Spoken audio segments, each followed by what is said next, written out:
No Mike Gill today. He is off for the holiday weekend, but you still got Josh Hennig and Hunter Brody here on 97.3 ESPN. Broads, happy day after Thanksgiving. Absolutely, man. You too. How was your Thanksgiving? It was relaxing, I can say. I got a little sleep. I got a little rest. I didn't really go anywhere. I just stayed at home.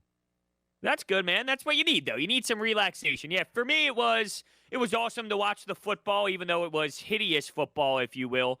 Both games, actually. And it's unfortunate we didn't get to watch that last game play out because that would have been an awesome watch. But, yeah, it was different for me with this COVID year. But being in the new home and being with the fiance, it was chilled and relaxed. But it was nice. It was a nice day to kind of kick back and, relax a little bit.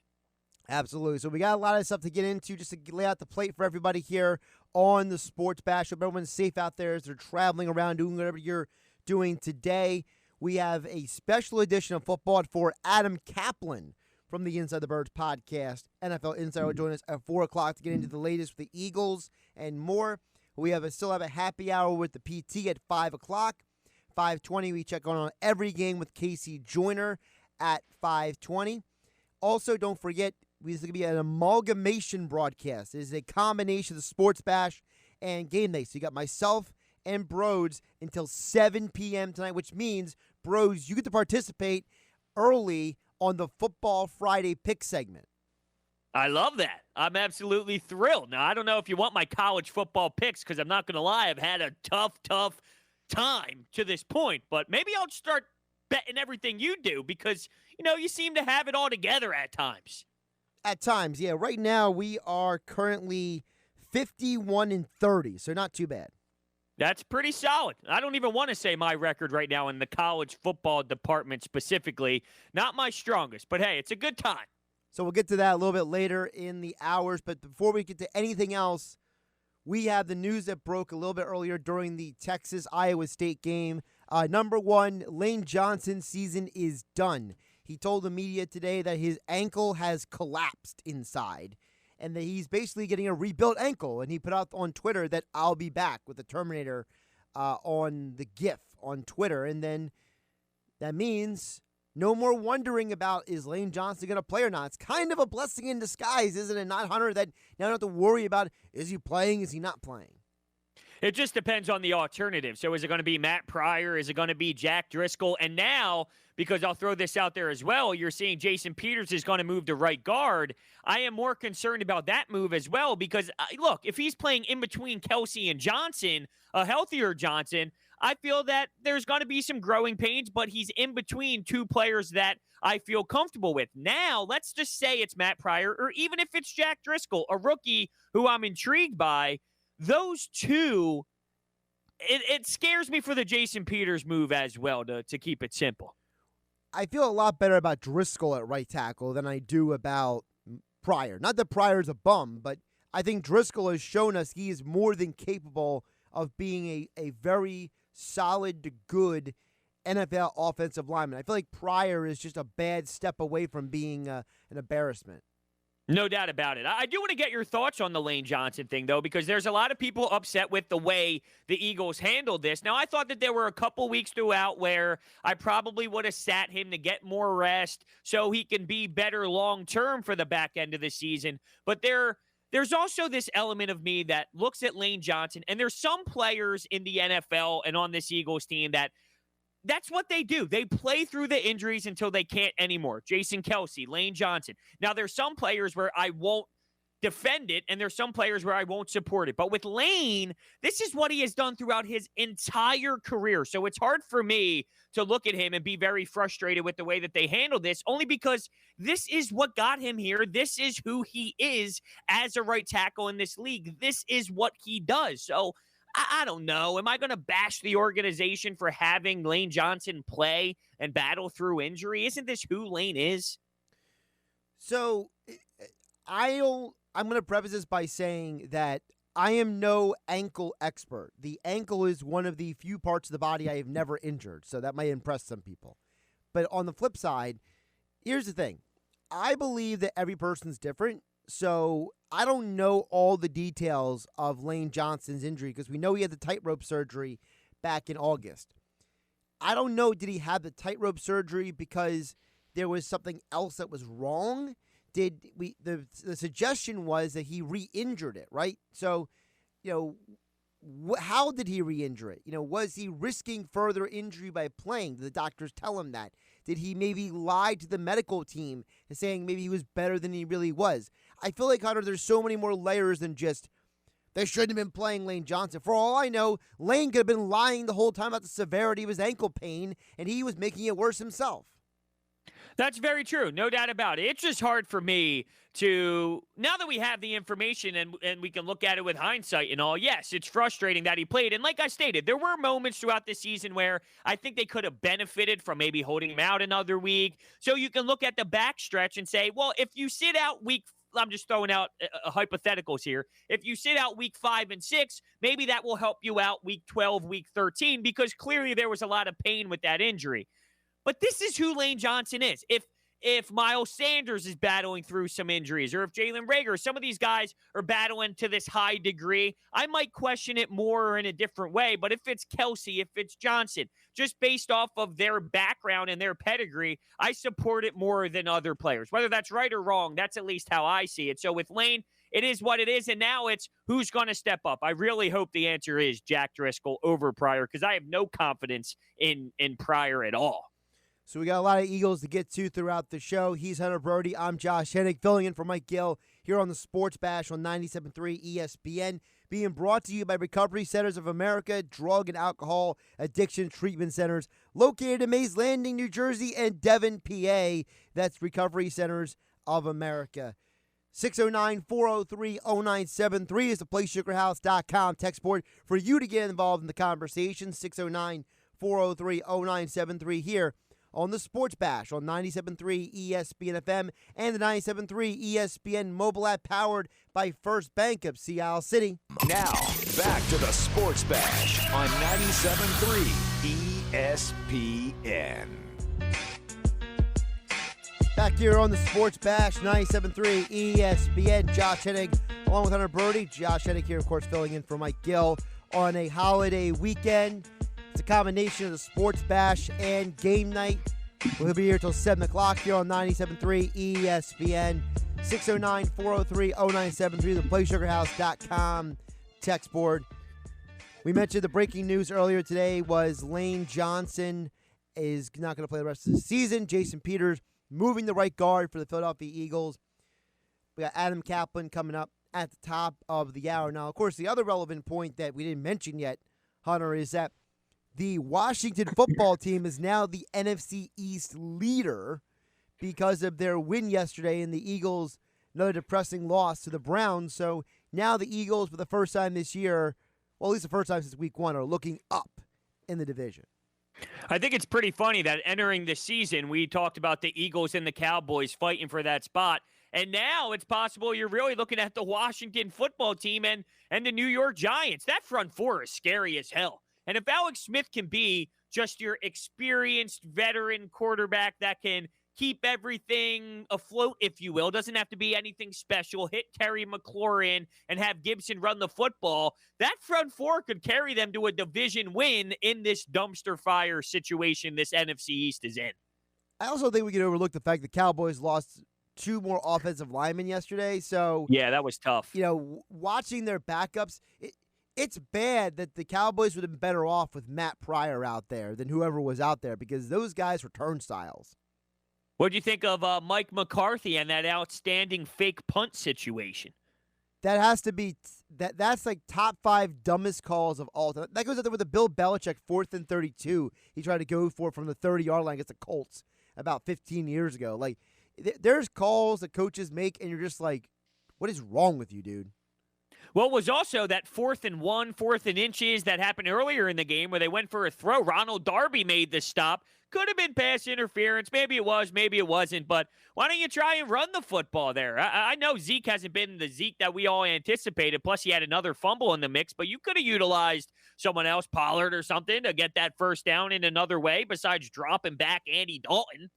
Yeah, it was such a strange game plan overall, and I felt like they just kept handing Washington opportunities to win the game. And it was a close game for 3 quarters, but in the 4th quarter, I mean, look at the Cowboys just ran out of ideas. By the way, really quick, we got to get into this a little bit later. I have 2 questions for you later in the show that have to do with that game, but not specifically the game itself, okay? Okay. Questions about the broadcast. Ooh, all right. I thought you were going to go halftime show on me. That too. Okay, all right. So part of 5 questions going to be, I wanted us to talk about my 5 takeaways from the Thanksgiving Day games that don't have to do with specifically the game. Because I felt both broadcasts had some very weird moments. Okay, I'm down for that. By the way, real quick, how about Terry McLaurin on that? He pretty much pulled a DK Metcalf after an interception. Here he comes. Big-time play. It saved a touchdown. It saved 4 points. They ended up kicking a field goal, but, man, is that fun to watch, to see? I feel that would never happen with the Birds. Could I see someone running back and trying to make a stop happen after an interception with Wentz? No. Okay, well, no. I can't say no. I think there's 2 guys in the Eagles who would chase a guy down. Just Rager 2. did it in practice, which got him hurt. I was going to say Rager because he got hurt, and then the other guy I can see doing is Greg Ward. Because Greg Ward's a hustle guy.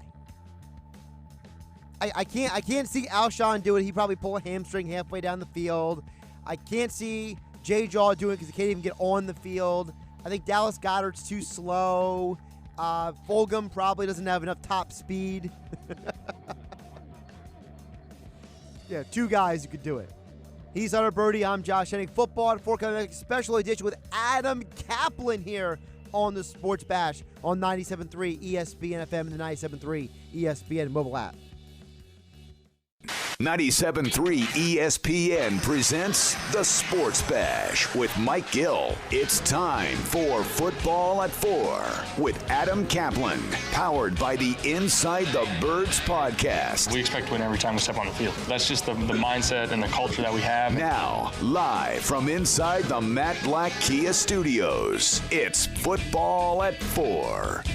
Football at 4 powered by the Inside the Birds podcast. Josh Hennig filling in for Mike Gill here on a Football Friday, Black Friday, day after Thanksgiving, whatever you want to call it, here on 97.3 ESPN.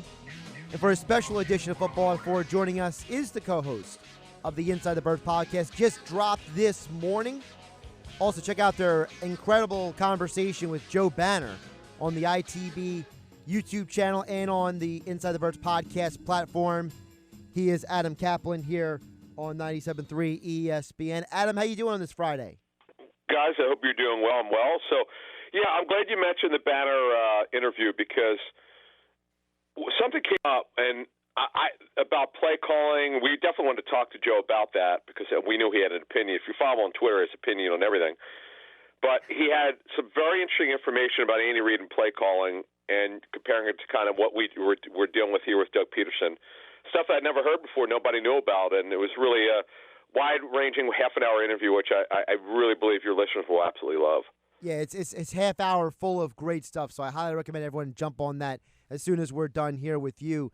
But Adam, the big news off the top of the day is Lane Johnson. He's done for the year, and he says his ankle has collapsed. That's something I don't think I've ever heard before. Well, yeah, so here's what happened. We'd reported first on Inside the Birds back to start the season, maybe a little before that he had this tightrope surgery, that ankle surgery. And because of that, what it does is when you have that surgery, it takes what would be a normal ankle surgery, which could take you anywhere from 8 to 12 weeks. You could come back in 3 to 4 weeks. Well, Lane decided to come back in 2 weeks, which was a little bit early. And I just don't know how well that ankle responded because, as you know, guys, he had recurring issues with this ankle, surgically repaired ankle all season. And to the point, as Lane talked about it in a Zoom session, the thing collapsed. So he's going to have it repaired, and that'll clearly end the season. Even if they go to the playoffs, it won't be available, no matter how far they go, if they ever make it. But that's the bad news. Look, they're going to have other changes in the offensive line. We don't know who's going to start there yet at right tackle.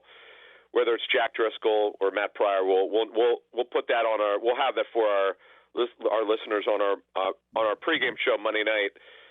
You can hear Moshe and I and Jamal Jackson will be filling in for Greg Cosell this week, and of course Trey Thomas. So you can hear that at 5 p.m. Eastern. But look, they're going to have changes also. They're doing the smart thing, moving to Jason Peters, a 2 right guard. That was the move they should have done weeks ago. And Jordan Mailata will take over at left tackle. Jason Peters simply has not played well enough, and they weren't willing to bench him completely, but he will no longer be the left tackle. Now, you mentioned the Jason Peters thing. You and Mosher have talked about on the pod for weeks about some of the reasoning for why they hadn't moved him yet.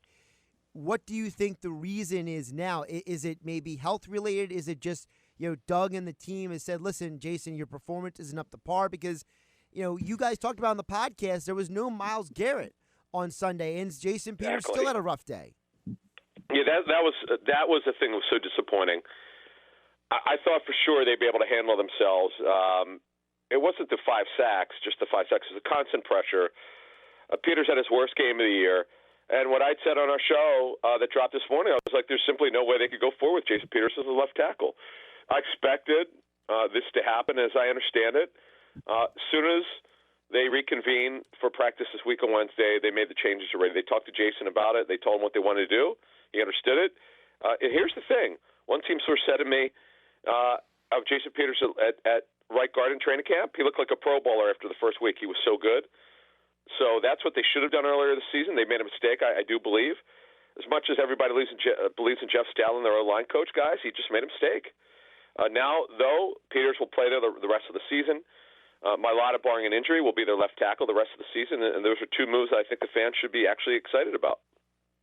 What is the deal with Nate Herbig? I just feel we thought that he'd be able to come in and be a Pete, and he showed that for a little bit of time, and then you had that weird news about the finger, and ever since then, and then you heard Doug speak to the media, and he almost sounded like he made it seem like Opeta beat him out for a job. It just seems really odd with the Nate Herbig situation.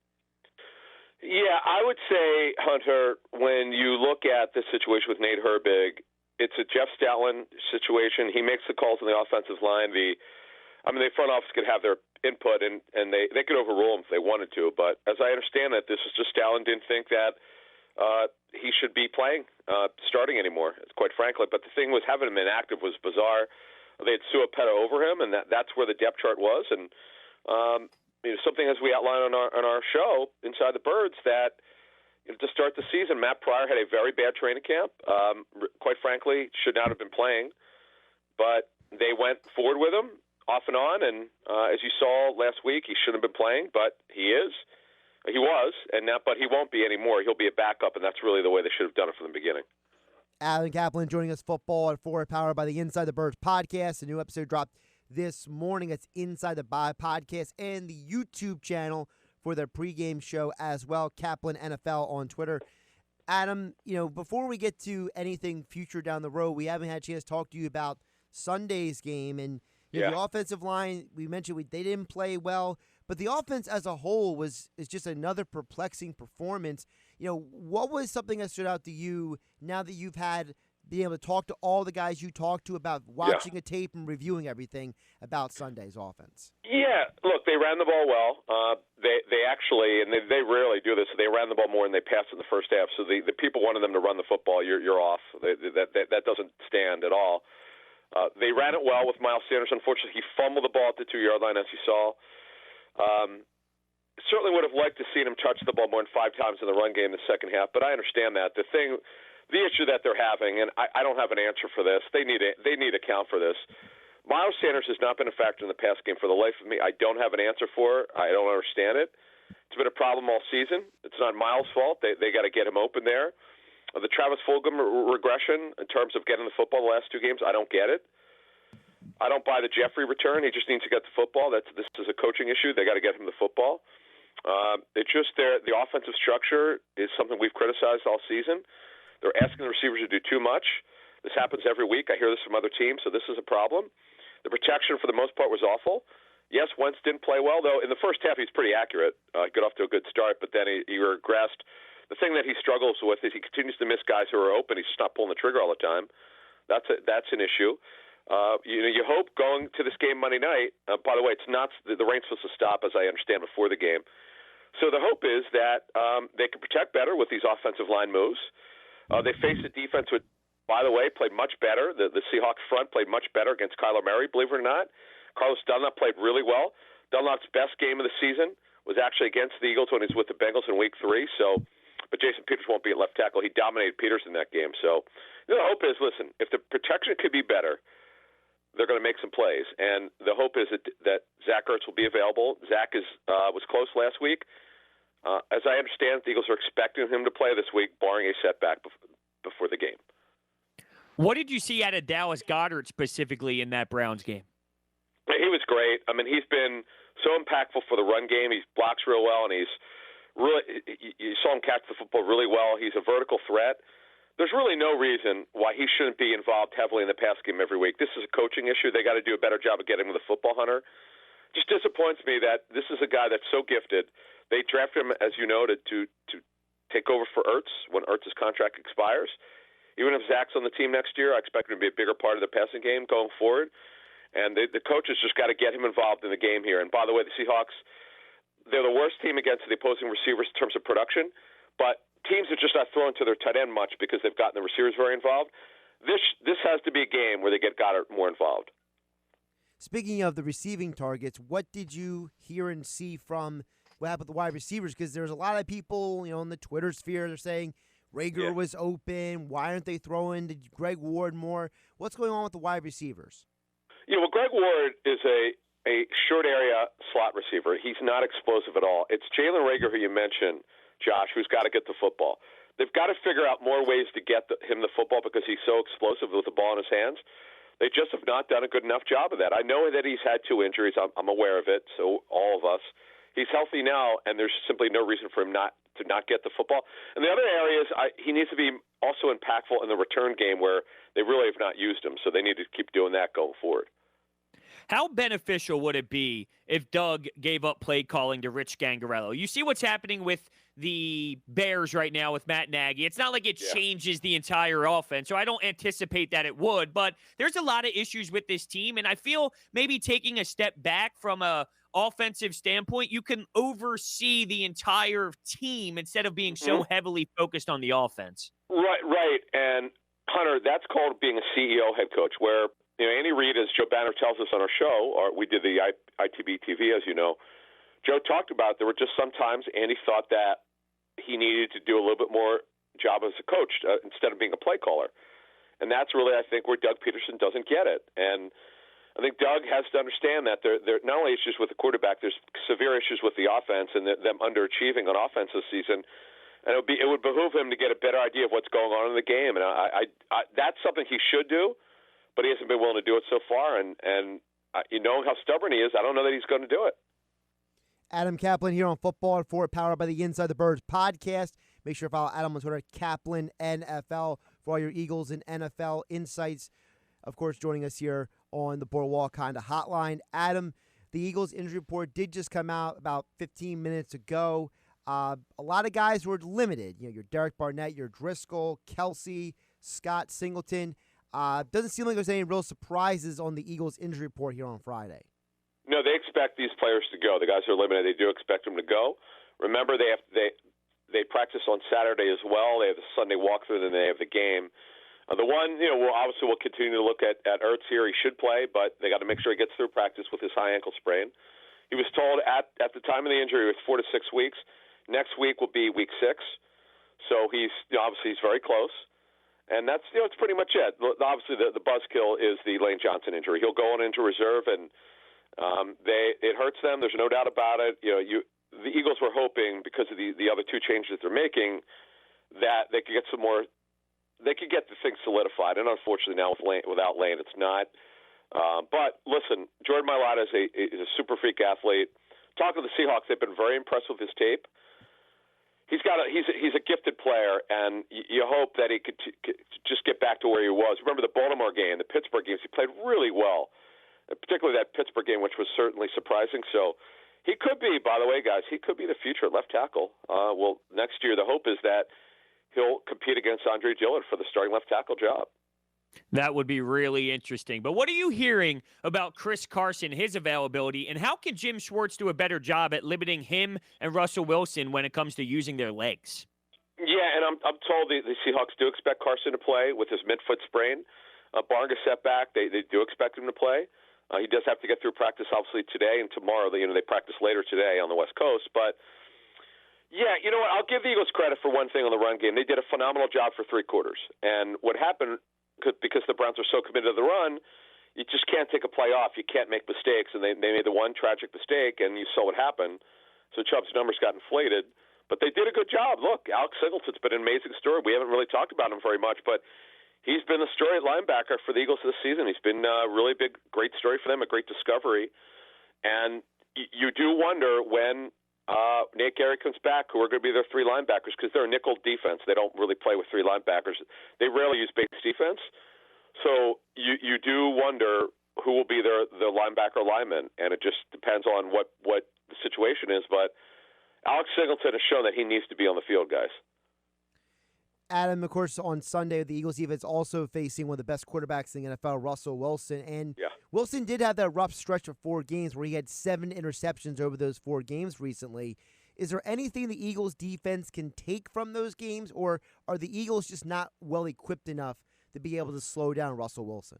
Yeah, they've been way more committed to the run game. I don't know if you've noticed that. They've been way more committed to because they made this. I had a report before the season started that the Seahawks, for the first time in Pete Carroll's career as a head coach, he finally gave in at coming out throwing instead of running. Analytics tells you should always come out throwing, that you throw to score early and you run to win late.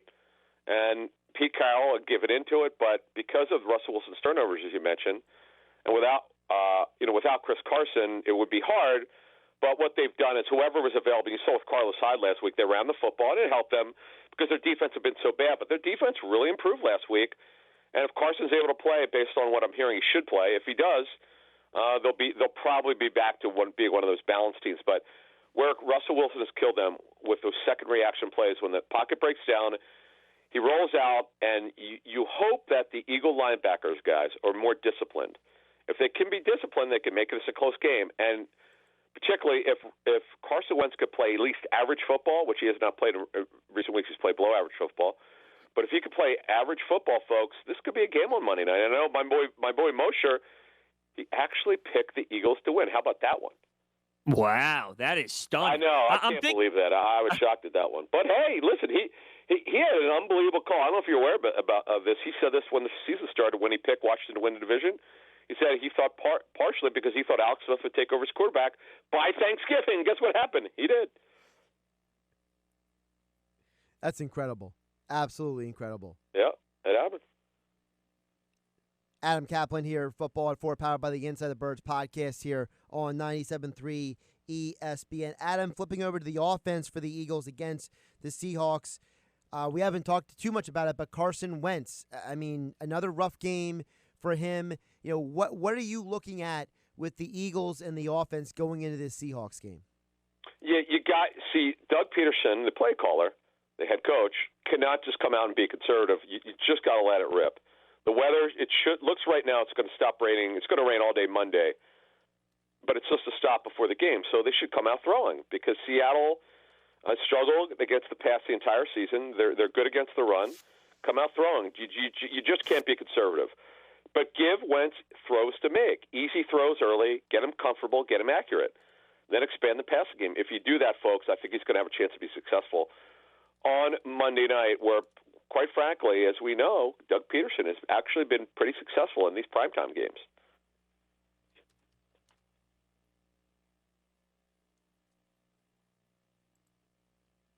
Adam Caplan, of course, Football at 4, powered by the Inside the Birds podcast. Adam, we know also with this game on Monday, because it's not on Sunday, you mentioned the schedule, how that's a little different. So if you could just explain to the audience again, what goes into that change from Sunday to Monday, because as you guys do the pregame show on the YouTube channel, I know that because of the difference of Sunday to Monday, there are some variables that go into this.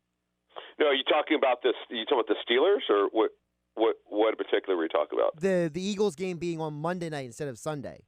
The difference. Oh, okay, yeah. So a couple things in terms of roster moves. Okay, so with Zach Ertz, by the way, the Steelers, I just got this from the Steelers. The Steelers are actually putting 3 players on the COVID list. Goodness gracious. It's too bad. One of them is Stephon Tuitt. They're starting defensive tackle. So what happens is when you have a player like Zach Ertz, typically if the game is on Sunday, you would have till 4 p.m. Eastern on Saturday to activate the player if you wanted to use him. Well, because the game is on Monday and these bizarre rules, they let you make the decision by Monday at 4 p.m. Eastern. So what the Eagles will do, they'll practice on Saturday. On Sunday, they'll have their walkthrough. If they think Zach looks great, they'll activate him. They could activate him Sunday or Monday. So that's the advantage you have is when your game is you correctly called, Josh, is a very good point, is not having a game on Sunday. It gives you a little bit extra time, and that definitely is going to play into the Zach Ertz decision to have a little bit extra time here. So that's good. That'll really help them with the evaluation. He's really the only guy that they're sweating out for Monday night, but as I understand it, the thought process coming the week would be that he would be able to play, and right now it looks like he should be able to play. When it comes to the secondary, Darius Slay versus DK Metcalf is something I'm intrigued by. But Tyler Lockett, what is the Eagles' best player? Like, Avonte Maddox isn't going to work. Roby Coleman doesn't work on the outside. Jalen Mills fell asleep when they tried that last game. Is there an answer to Tyler Lockett? Yeah, and Hunter, what they'll do is, I suspect, because he's actually their slot receiver, he could play outside, but because they don't have anyone else, he's back in the slot this season. He's the best vertical slot in the National Football League. He probably will draw Avonte Maddox. Well, I say that because Maddox could run. For a guy that's, a fourth-round pick, he actually has pretty good speed. So when you align Maddox on the outside, yes, you're correct. He does struggle. But to me, I strongly believe that Maddox will play against Lockett because he could run, and so could Maddox. That's their best bet. Mills certainly cannot do it. I know he's sort of a hybrid player. He can't do it. Roby Coleman doesn't run well enough. That's your only hope. And this, to me, is a Lockett game on Monday night. I would expect him to do pretty well. He's Adam Caplan. Make sure you follow him on Twitter at Caplan NFL. Go download the latest edition of the Inside the Birds podcast, just dropped this morning. And, of course, on Monday night, the pregame show on the YouTube channel. And, Adam, I know you guys, looks like, so you said you're going to have Jamal Jackson and Trey Thomas this week. Yep, so you got two of the three guys from the Blindside podcast. Yeah, I appreciate that. Yeah, it's going to be great. And Jamal and Trey were incredible the last time Jamal filled in for Greg Cosell. Greg will be with us the rest of the season because of the matchup show on ESPN during the week. He's got to produce it, so he's just not available for this game. But Jamal and we have so much to talk about with the offensive line changes and what they should be doing, what they should have not been doing, and all that. And we have some intel lineup changes and injury stuff and stuff that we are working on for Monday night. So check us out at 5. We're always 3 hours before every Eagles game. Again, that's Inside the Birds podcast as well. Make sure you subscribe, download. Make sure you get in on that with Adam Caplan and Jeff Mosher as all guests. Adam joined us on the Boardwalk Honda hotline. Adam, thanks so much. Guys, thank you. Josh Hennig, Hunter Brody here on the Sports Bash on 97.3 ESPN. Of course, Football at 4 being brought to you by PlaySugarHouse.com. Sign up now and match the first deposit up to $250. Go to PlaySugarHouse.com. Win real money with their sportsbook along with casino games for the comfort of your home. Must be 21 or older to play. Gambling problem? Call 1-800-GAMBLER. So, Hunter, Adam dropped a lot of stuff on there on us. What was one of your takeaways from Adam? Because I feel like he filled us a lot of information there.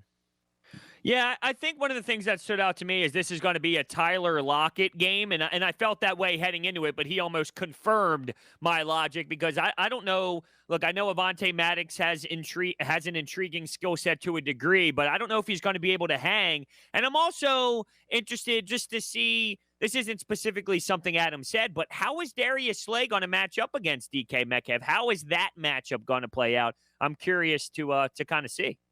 Staying with the defense, I was also interested because, I mentioned him about all the interceptions that Russell Wilson threw. They lost 3 or 4 games, and Russell threw 7 interceptions in those 4 games.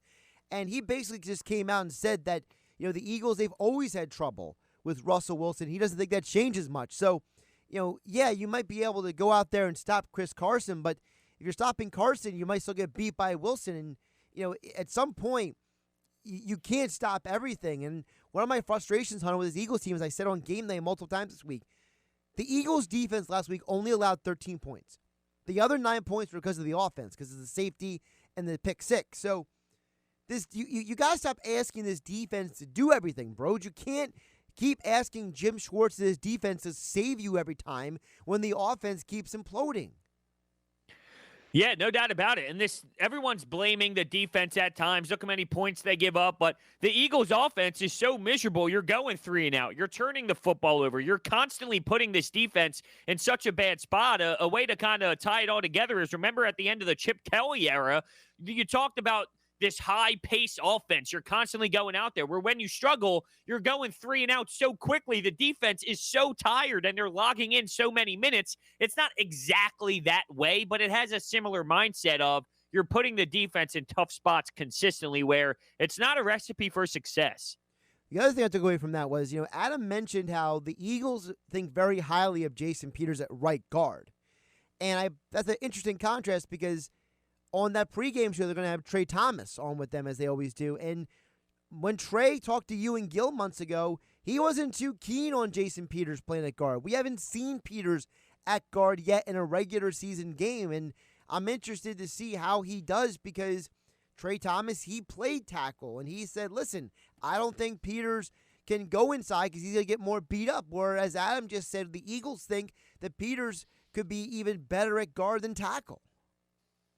Yeah, that's really interesting. And I do think, and I talked about this at the top, the difference is you're not going to have Lane Johnson next to him on the right side. I would feel way more comfortable with Jason Peters sliding into a legitimate action at right guard if he's in between Kelsey and Lane Johnson. If he's in between Kelsey and Matt Pryor, this could get ugly. And maybe it's not all on Jason Peters, because if Matt Pryor is getting torched, that's a big part of this. But it can get ugly if Lane Johnson, well, we know Lane Johnson's not going to be there if it's Matt Pryor.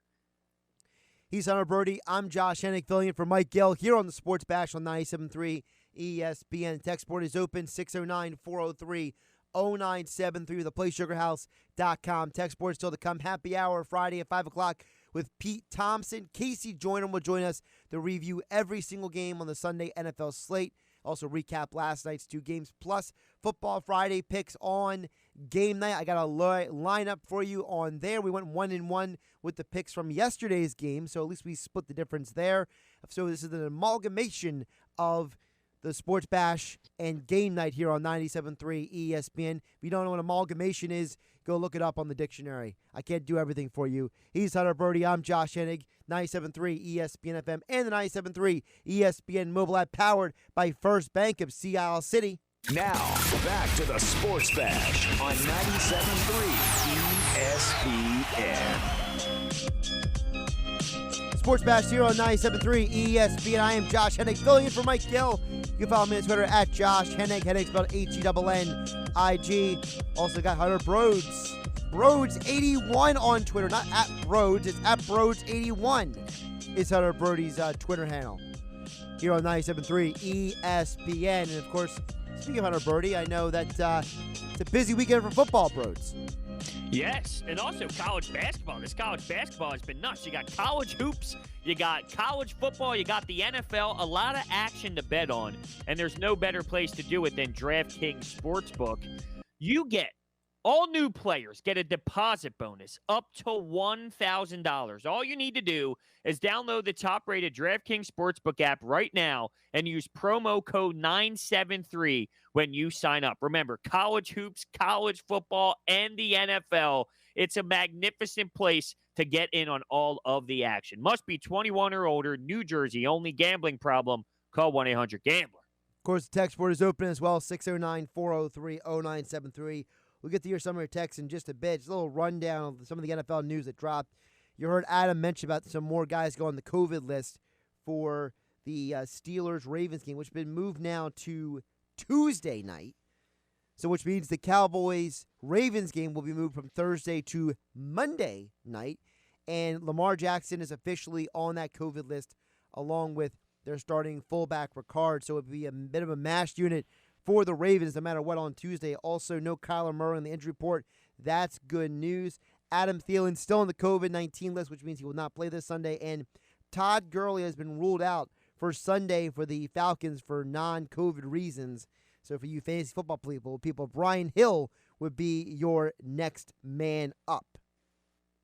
I just wonder if this Pittsburgh Steelers game was against Jacksonville or was against some team, the New York Jets, and they had some COVID cases, would they go down this path And look, I think it's important that the NFL is valuing this game. It's the Ravens and the Steelers. The Ravens are fighting for the division, and we know the type of hype that they were getting before the season started, even though they're not playing up to par, if you will.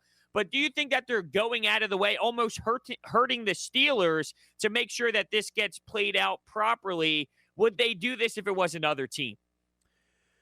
So I understand where you're coming from, but I'm going to kind of ruin your question with a more ridiculous answer. So did you notice what Eric Ebron and other players were saying on Twitter after the game got moved the first time? Yes. Well, the reason why the players are acting that way is because the players, if they don't play a game, they don't get paid.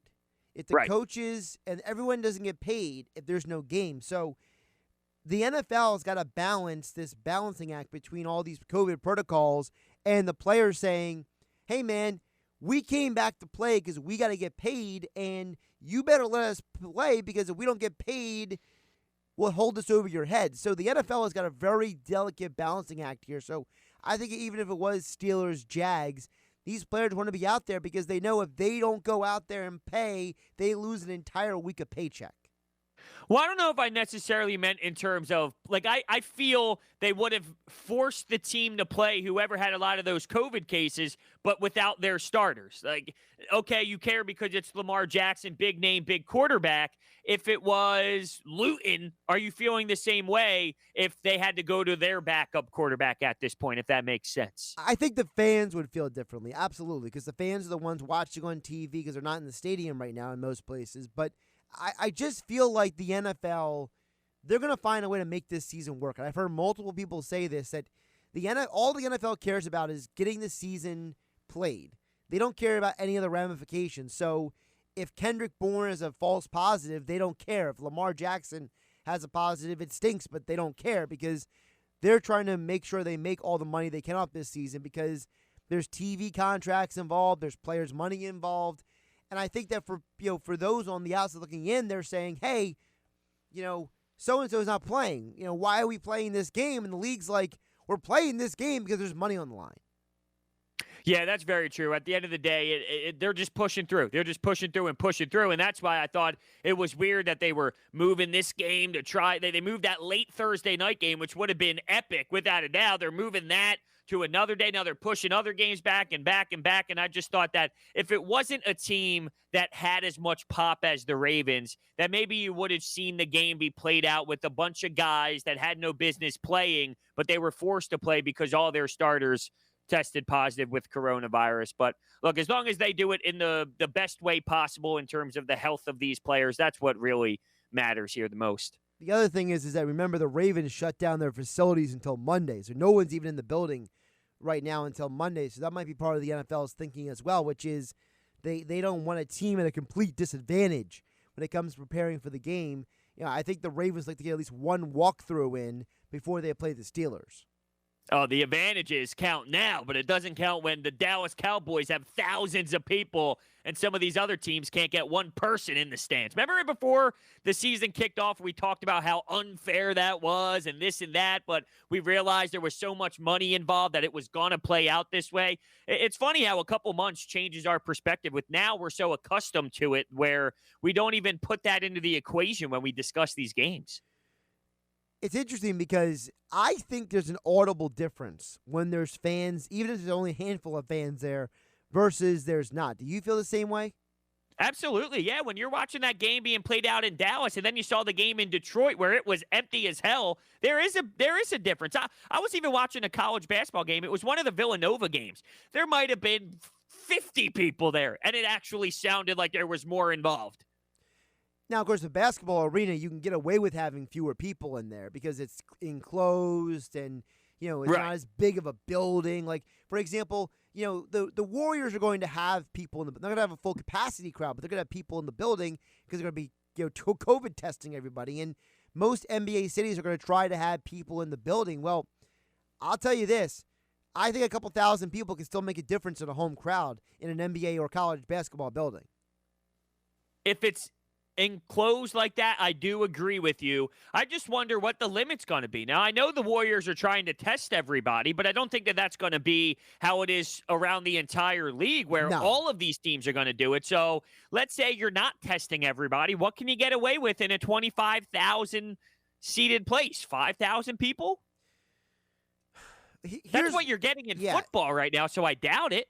Here's my problem with the numbers that they're going to be throwing out there, because every city's going to have their own number, right? Every municipality and health department is going to have an agreement with each team. Like, for example, Philadelphia, they're going to have no fans right now, right? But, maybe someone like Indiana can have fans, a handful, because the Colts play indoors. So they've already had fans indoors, and they've had zero rate of transmission from games. So in Indianapolis, they'll probably have a handful of people in the stands. My biggest problem with the NBA is going to be, it's because it's going to be different from city to city, there's going to be some extreme home court advantages, whereas in the NFL, I don't feel like there's an extreme advantage one way or the other right now. Like, for example, do you remember the Texas A&M game with Florida where the Florida coach said after the game, I want to pack the house too because Texas was allowed to pack the house? I feel like in some environments it's much more of an impact than others.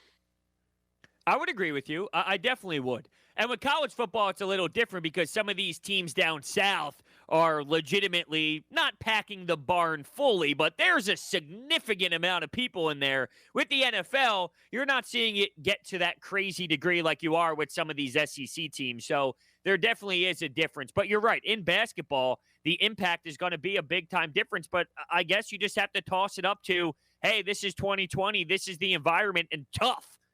Tough. Figure it out. Find a way to win. I guess that's the mentality you have to rock and roll with.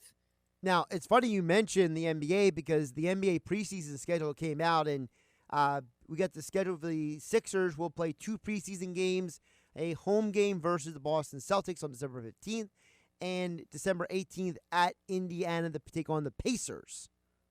Are you getting excited? See, this college basketball stuff is starting to get my fancy tickled, if you will, for some NBA hoops. I'm ready. This Eagles team is not helping the cause either, so it is forcing me to look in another direction, and I can't wait for this Sixers team, although there might be a chance that they frustrate me at one point. I don't know if it could ever get to the level of what I'm experiencing right now with Doug Pederson and Carson. Well, it's very convenient. December 15th and December 18th are a Tuesday and Friday, so theoretically they shouldn't interfere with any NFL or college football action for me, so that helps my case. Well, I mean, it's not like I'm going to, in terms of what, were you saying it won't interfere with Eagles football, or you're saying the college football and all that? Just football in general. Right. Like, even if the Sixers played the same time as the Eagles, even though they've been as frustrating as ever before, I'd still be sitting through that Eagles game in a lot of pain and being irritated. So even if they did fall on the same exact time and date, it's not like I would be not paying attention to the Birds. They always get the watch, and that's what's so painful right now because they don't deserve it, yet we get sucked into it. Isn't that funny how that works? It's like we know it will cause us misery at 1 o'clock on Sunday, or in this week, you have 8:15 on Monday. We know it's going to be an abysmal time, yet we won't look away. Well, the other problem is that week, that 15th and 18th, that weekend is a huge weekend in college football because that's conference championship weekend. If these schools get this thing ironed out, which they're really trying to, you're going to have a stupid loaded schedule on the 18th and 19th. And the 20th at noon is going to be the College Football Playoff Committee selection right before NFL football. So the Sixers, they're getting 2 games in right before a busy football weekend. Well, let me ask you this, because you're a college football guy, and I am more of your casual college football fan where I love the big matchups. And trust me, I mean, I have it on right now on all 3 TVs. I casually have it on, but I'm not some diehard college football fan. How have you reacted to this COVID-19 season, the Big Ten stuff? Now you're getting head coaches in, well, Dabo Swinney was yelling about Florida State and how they approached the problem last week. And you have Nick Saban testing positive. Now Day tested positive. So from a college football diehard fan, I want to know how you've experienced this crazy season. So I think the first thing I've experienced is the fact that you just got to take it week to week. Like, I still do the football picks every week, and some weeks I have 7 picks. Some weeks I have 5 picks. Some weeks I'm, desperately watching 2 games. Weeks I'm desperately watching 10 games.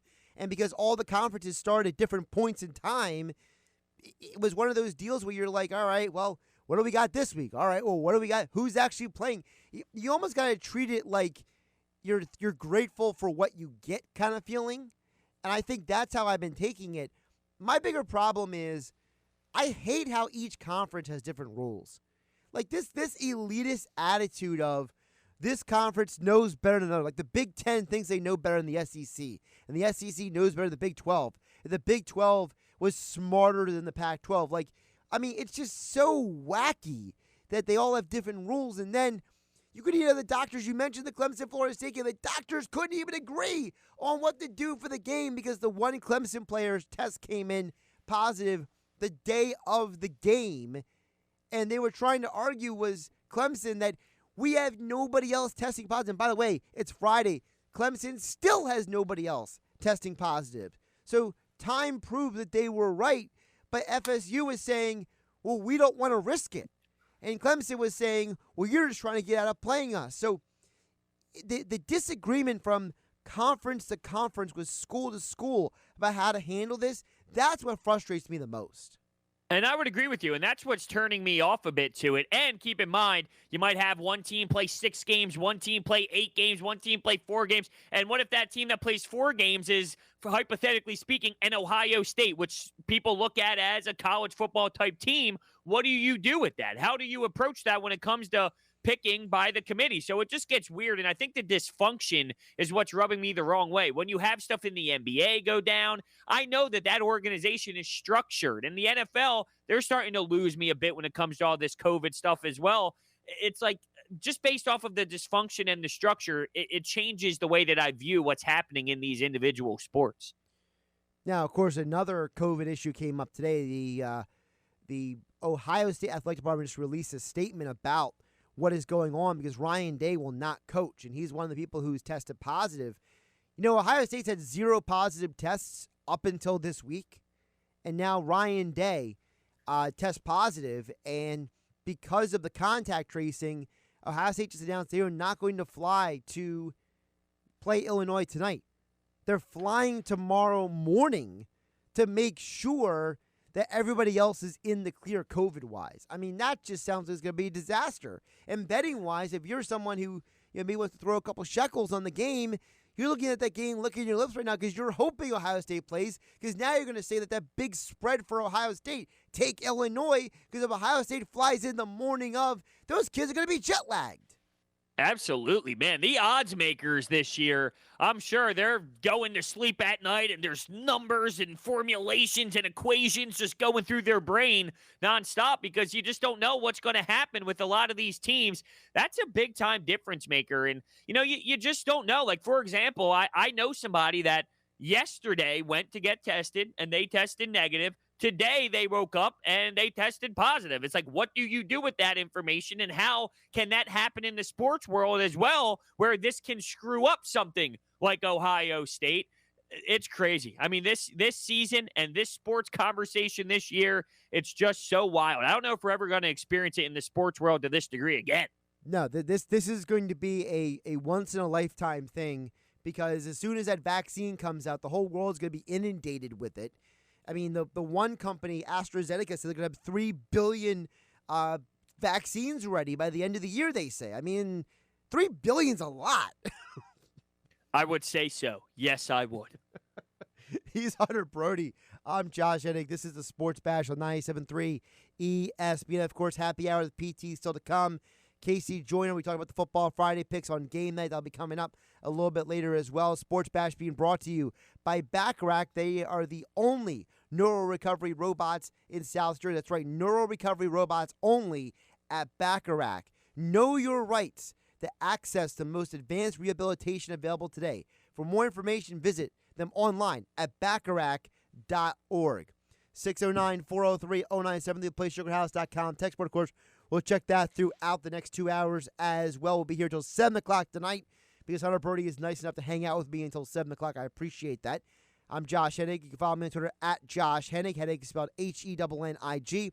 At Broads81 on Twitter, a much simpler Twitter handle here on 97.3 ESPN FM and the 97.3 ESPN mobile app, powered by First Bank of Sea Isle City. Now, back to the Sports Bash on 97.3 ESPN.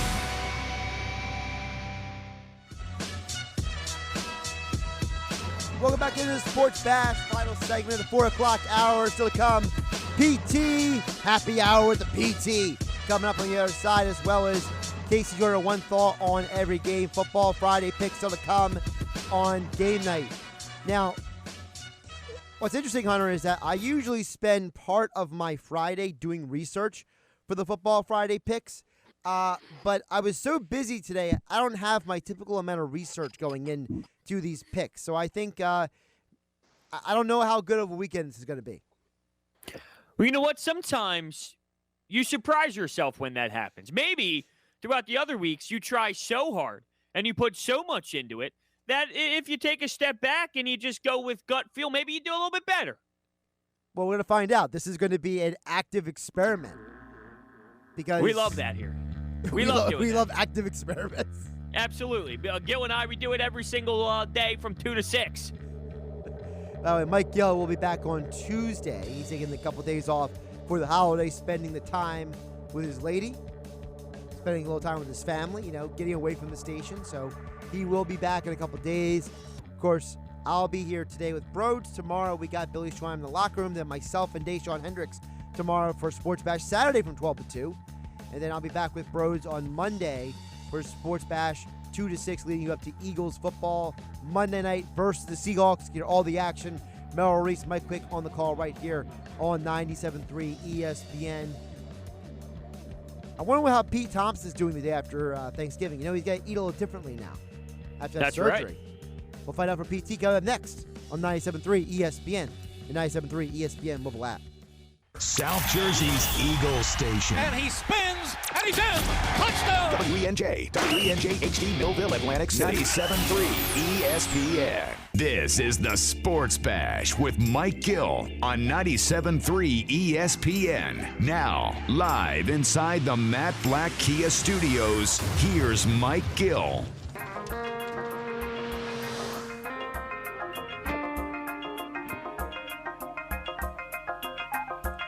Josh Hennig here, along with Hunter Brody, filling in for Mike Gill here on Sports Bash at 97.3 ESPN. So if I'm hosting a show and Pete Thompson's coming on, this is like the official Pete Thompson music Broads. This is like my go-to for the PT. Well, guess who? I love it. Pete Thompson joins us for a Happy Hour Friday. Happy Hour Friday, the PT, brought to you by oddstrader.com. To win at sports betting, you need the right live information. The best website to get it is at oddstrader.com. Your personal sports betting command center, oddstrader.com.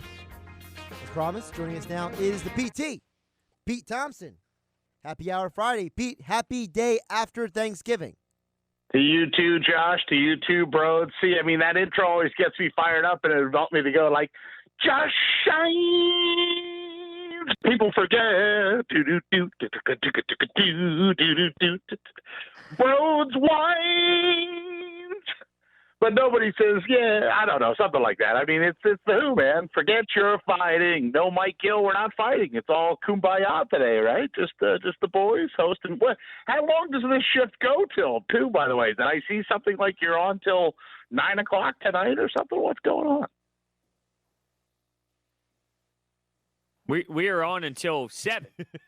Oh, okay. I was waiting 7. for Josh to step in there. He's the host of the show. I'm just driving in the passenger seat. Pull back the curtain for a second. So I did take the phone away from my ear to see if I somehow got disconnected from trying to hit the hide. Well, I was like, did my Roger Daltrey impression derail the radio?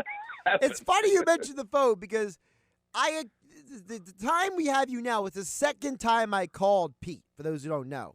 So literally I'm giving Pete another call while the show opens coming on. So I'm trying to get Pete on the phone, put the music up, put Broads' mic on, turn my mic on, put my headset back on, bring the PT back up. Yes, it's all so easy, Josh, for Broads and I when we're on the other side of the glass, just waving our hands, acting like a clown. It's a little tougher when you're actually, trying to pilot the space shuttle. Yes, we understand. Yes. Pete, am I a clown? Do I amuse you? Do I make you laugh? Well, yes, absolutely. Yep, I feel the same way. But PT, how about this? We all watch Thanksgiving football, right? What was your takeaway? We'll start with the Washington game because it means more to the Eagles. Your takeaway from that dumpster fire of a football game from the Dallas Cowboys? I mean, that game was hard to watch. At one point somewhere, I think in the middle of the third quarter, I looked around at my family and my girlfriend was on her phone. Her son was on his phone. I was on my phone. I mean, when an NFL football game becomes like background noise and you're not really watching the game, then why the hell do you have it on?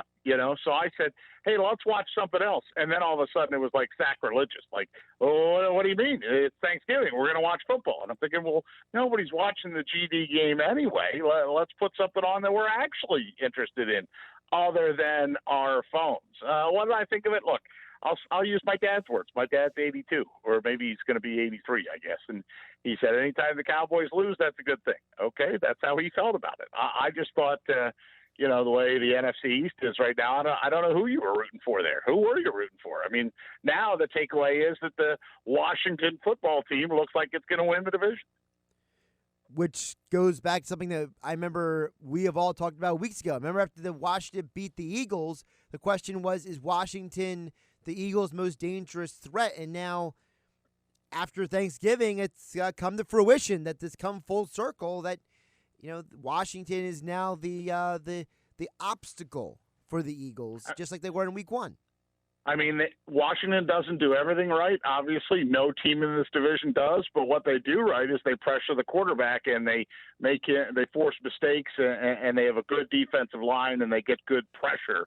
And when you sit there and look at the Eagles' offensive line, plus the news that came out today about Lane Johnson and what a dumpster fire the Eagles' offensive line is, not just Lane Johnson, Jason Peters too, that whole news then sits there and says, okay, you've got a team that's only getting better on their defensive line and their pass rush, and a team that is continually trying to find ways to plug the leaks. This doesn't look good. Yeah, how do you feel about the switching around at the offensive line? So I think we've been calling it for a little bit of time now to move Mailata back to left tackle because he could possibly be your left tackle of the future. He has more of a longer window than Jason Peters does, so why is he playing that position? But with Lane Johnson being out, that concerns me because I would feel more comfortable about Jason Peters finally playing at right guard if he was in between Kelsey and Johnson. But now you're throwing in Matt Pryor probably there, and I mean, that could get ugly. Very much so. And keep in mind, Kelsey's a warrior. He went back out there when he couldn't even buckle his helmet back up, and they'll throw some duct tape on it and put some crazy glue in it or do whatever they do to get him back out there. And he wants to play. He's going to play. But so how do I feel? Well, if Kelsey's your center and you don't have Lane Johnson out there, do I feel comfortable? No, I don't feel that comfortable. But what's your other option? I mean, like JP, look, JP's options were, dude, you either move to right guard or we're going to cut you, Now, they would never say that because they can't cut him because the owner still loves him and certain people in the organization still love him. But I'm sorry, he had a cuttable performance. He had a get off our roster, get off our team kind of performance in his last game. So this is really the only choice they had to make. The fact that they're making it now is what drives the fan base crazy. We could all see that during the game. Why are you just realizing this now? Well, that gets back to something that Pederson said this week. He reiterated, Pete, that he doesn't pay attention to the media. He doesn't pay attention to the social media. He only knows things that when the press people tell him. So, like, Brett Strosacker, the PR guy, tells him something or things like that. Is there something to say with the fact that maybe Doug's a little too isolated from the rest of the world, that he literally only gets information fed to him by certain people, and that he is completely out of touch? I don't buy that. Coaches say that all the time. They say, Andy used to pull that crap with us we'd be in the room. And, one time that's the infamous story where he said, Temple tough, baby, when I tried to get Andy Reid to admit that they kept their playoff hopes alive with a game. And I knew he wasn't going to say it, so I reworded the question and said, listen, you may not watch the standings, you may not pay attention to that stuff, but your players do. With that in mind, what was their reaction there? I'm trying to have Andy Reid tell us, what was it like the minute you walked in the locker room and had won a game that kept your playoff hopes alive? And he gave me a BS Andy Reid answer. I mean, it went down in Sports Bash lore because he said Temple tough, baby. But that's Doug's same mentality. He's cut from the same cloth. He isn't going to tell the journos, the members of the journalism company, he isn't going to tell us anything. But that said, when he does tell us stuff, he tends to be a little bit closed-minded, stubborn, sometimes almost combative. He dismisses quite enough. Wentz. Of course Wentz is our quarterback. Dude, your quarterback sucks. These are fair questions to ask. And when you give the head coach time multiple times to, stand up for his quarterback and he doesn't, no wonder we're going to be talking about stuff like that. I mean, it's been a bad season every which way but loose. And I'm sorry, we haven't even mentioned the opponent yet. The team that's coming up, the team that they're playing, I don't see any path to victory. And if you do, please enlighten me.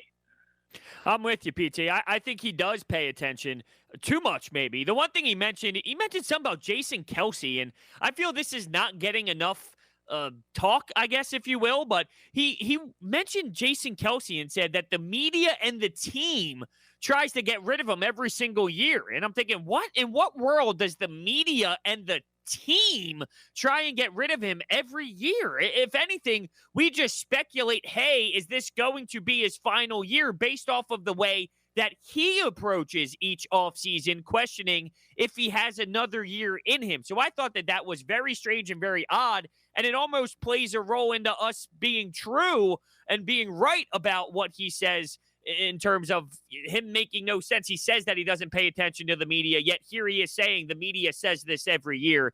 I just can't stand Doug Pederson in general when it comes to the media. The snarkiness, it's all intensifying because it seems he's cracking a bit.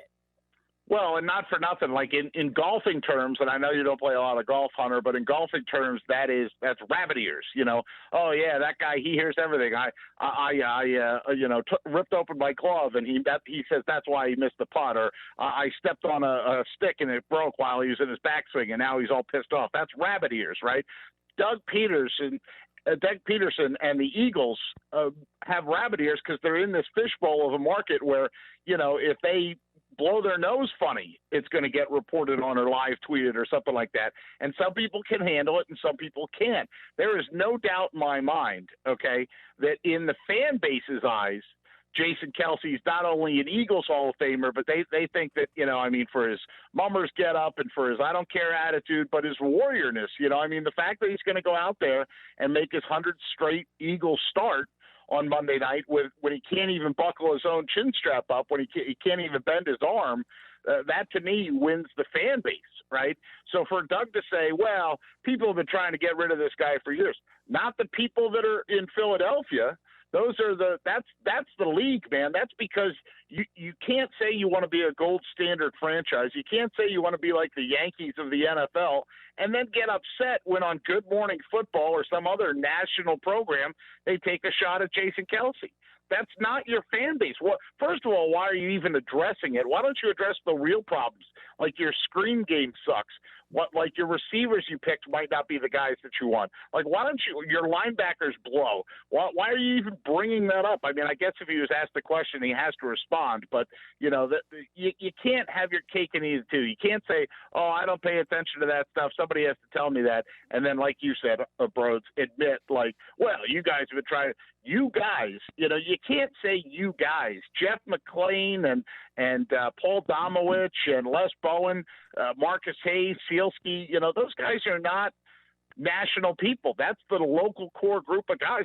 I don't remember reading from any of those people. Les Bowen wrote an article today about Jason Kelce, a very complimentary article. I don't think any of those people have been trying to do a hatchet job. So that leads to the distaste for Doug when he tries to say you guys and take shots at the quote-unquote media.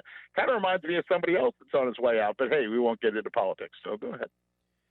Well, PT, happy hour of the PT here on the Sports Bash on 97.3 ESPN. With all that being said, are you still in on Doug Pederson being the Eagles head coach moving forward? Yes, I'm not losing my faith in his ability to be the leader of the football team. I'm losing my faith. I've lost my faith in his ability to call plays. I've lost my faith in his ability to have the right help around him. I mean, they have so many cooks in that kitchen right now that nobody knows who's preparing what dish, and the entire meal is failing. So, streamline the operation, get somebody in that Doug will actually pay attention to. I mean, that's the other problem too. When there was a collaborative effort in 2017, things went well. Now it's like this I mean, you can have as many voices as you want, but if they're not going to listen to anything, Doug's going to continue to be stubborn. Listen, I really, and you can't fire the players. I get that, but I still have faith in Doug. I still think he's a good coach. I just think he needs to give up the play calling duties to somebody else for a while. So when you look at this matchup on Sunday, what scares you the most? Because I look at it as Darius Slay versus DK Metcalf. Okay, I could see Metcalf winning some battles. I could see Slay winning some battles. But it's Tyler Lockett. And how are you going to defend Tyler Lockett? That's what scares me the most. What say you? Well, and don't forget, Chris Carson's going to come back healthy, too. I mean, he's had a little extra time to heal as well. So, I mean, both of those things. The guy that's under center who continues to, he's 5-0 against the Eagles in his time. Russell Wilson scares the ever-bejesus out of me, right? Lockett, like you said, right? I mean, DK Metcalf, you just go down the line, and then you add a running game to that element that if Chris Carson could come in and do what Chris Carson does, that's really a big problem for me. That's really a big problem. So, I mean, I have no idea. Like, Carlos Dunlop's heating up for them. He's got 3 sacks since he got out there. And now you don't think that the Seattle defensive line are licking their chops right now? Woo-hoo, going to Philly, man. Can't wait. Yeah, we're going to tear those guys up. That's got to be what they're saying in their room right now.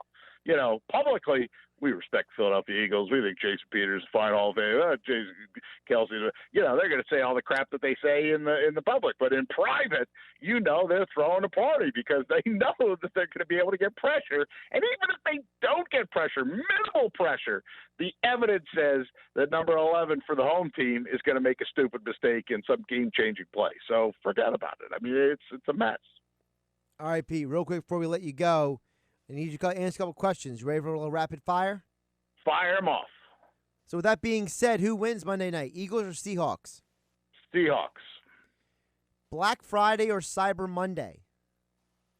Black Friday for me. It was first. So you get Black Friday. Okay, interesting. Yep. Dark meat or light meat? Light. I like the light. I'll eat the dark if that's all that's left once we've eaten all the other stuff, but I go light first. Mashed potatoes or sweet potatoes? Mashed potatoes. I'm not a sweet potato guy, although everybody raves about them. Gravy or no gravy on the potatoes? Depends on the gravy. We got our meal catered yesterday, and the people that we had takeout, and it was this real thin, like brine gravy, and I tried it and thought, what the hell is this? I felt like I tasted vinegar. So if it's going to be gravy, make the you should never be able to see through your turkey gravy. I don't know who was working in the kitchen. Again, won't name the place, but your turkey gravy shouldn't be like a chicken soup broth. You shouldn't be able to see through it, for God's sake. So whoever that is, that was not the gravy I was expecting. Thank God we had some, store brand. Crack open that jar, heat it up, and put that on. I mean, Jesus, what the hell was that stuff? Yeah. That's Pete Thompson. Happy Hour Friday with the PT here on the Sports Bash on 97.3 ESPN. Hey, bros, I don't know if PT was fired up enough today. Yeah, that was phenomenal. I gave him one little segue. If you, I opened up the door and boom, he took it for a ride. Well, just call me like the Kool-Aid man. I'll break down any drywall in a red suit and quench your thirst. No problem. Well, Pete, you lost a lot of weight, so you don't really fit that category anymore. So. I just need to get a better running start. I just watched a documentary on Belushi, so I'm in a breakable mood right now. Pete Thompson will be back for a Tuesday with Thompson coming up on Tuesday on the Sports Bash. Pete, a happy Thanksgiving to you again. Thanks for jumping on. Have a great weekend. To you too, guys. Happy Thanksgiving. Happy Black Friday. Happy Cyber Monday. We'll see you on Tuesday. Happy Hour of the PT brought to you by oddstrader.com. To win at sports betting, you need the right live information. The best website to get it is oddstrader.com, your personal sports betting command center, oddstrader.com. He's Hunter Brody. I'm Josh Hennig, filling in for Mike Gill on the Sports Bash on 97.3 ESPN. One thought on every game with Casey Joyner coming up next. The football scientist right here on 97.3 ESPN FM and the 97.3 ESPN mobile app powered by First Bank of Sea Isle City. Now, back to the Sports Bash on 97.3 ESPN. You know me.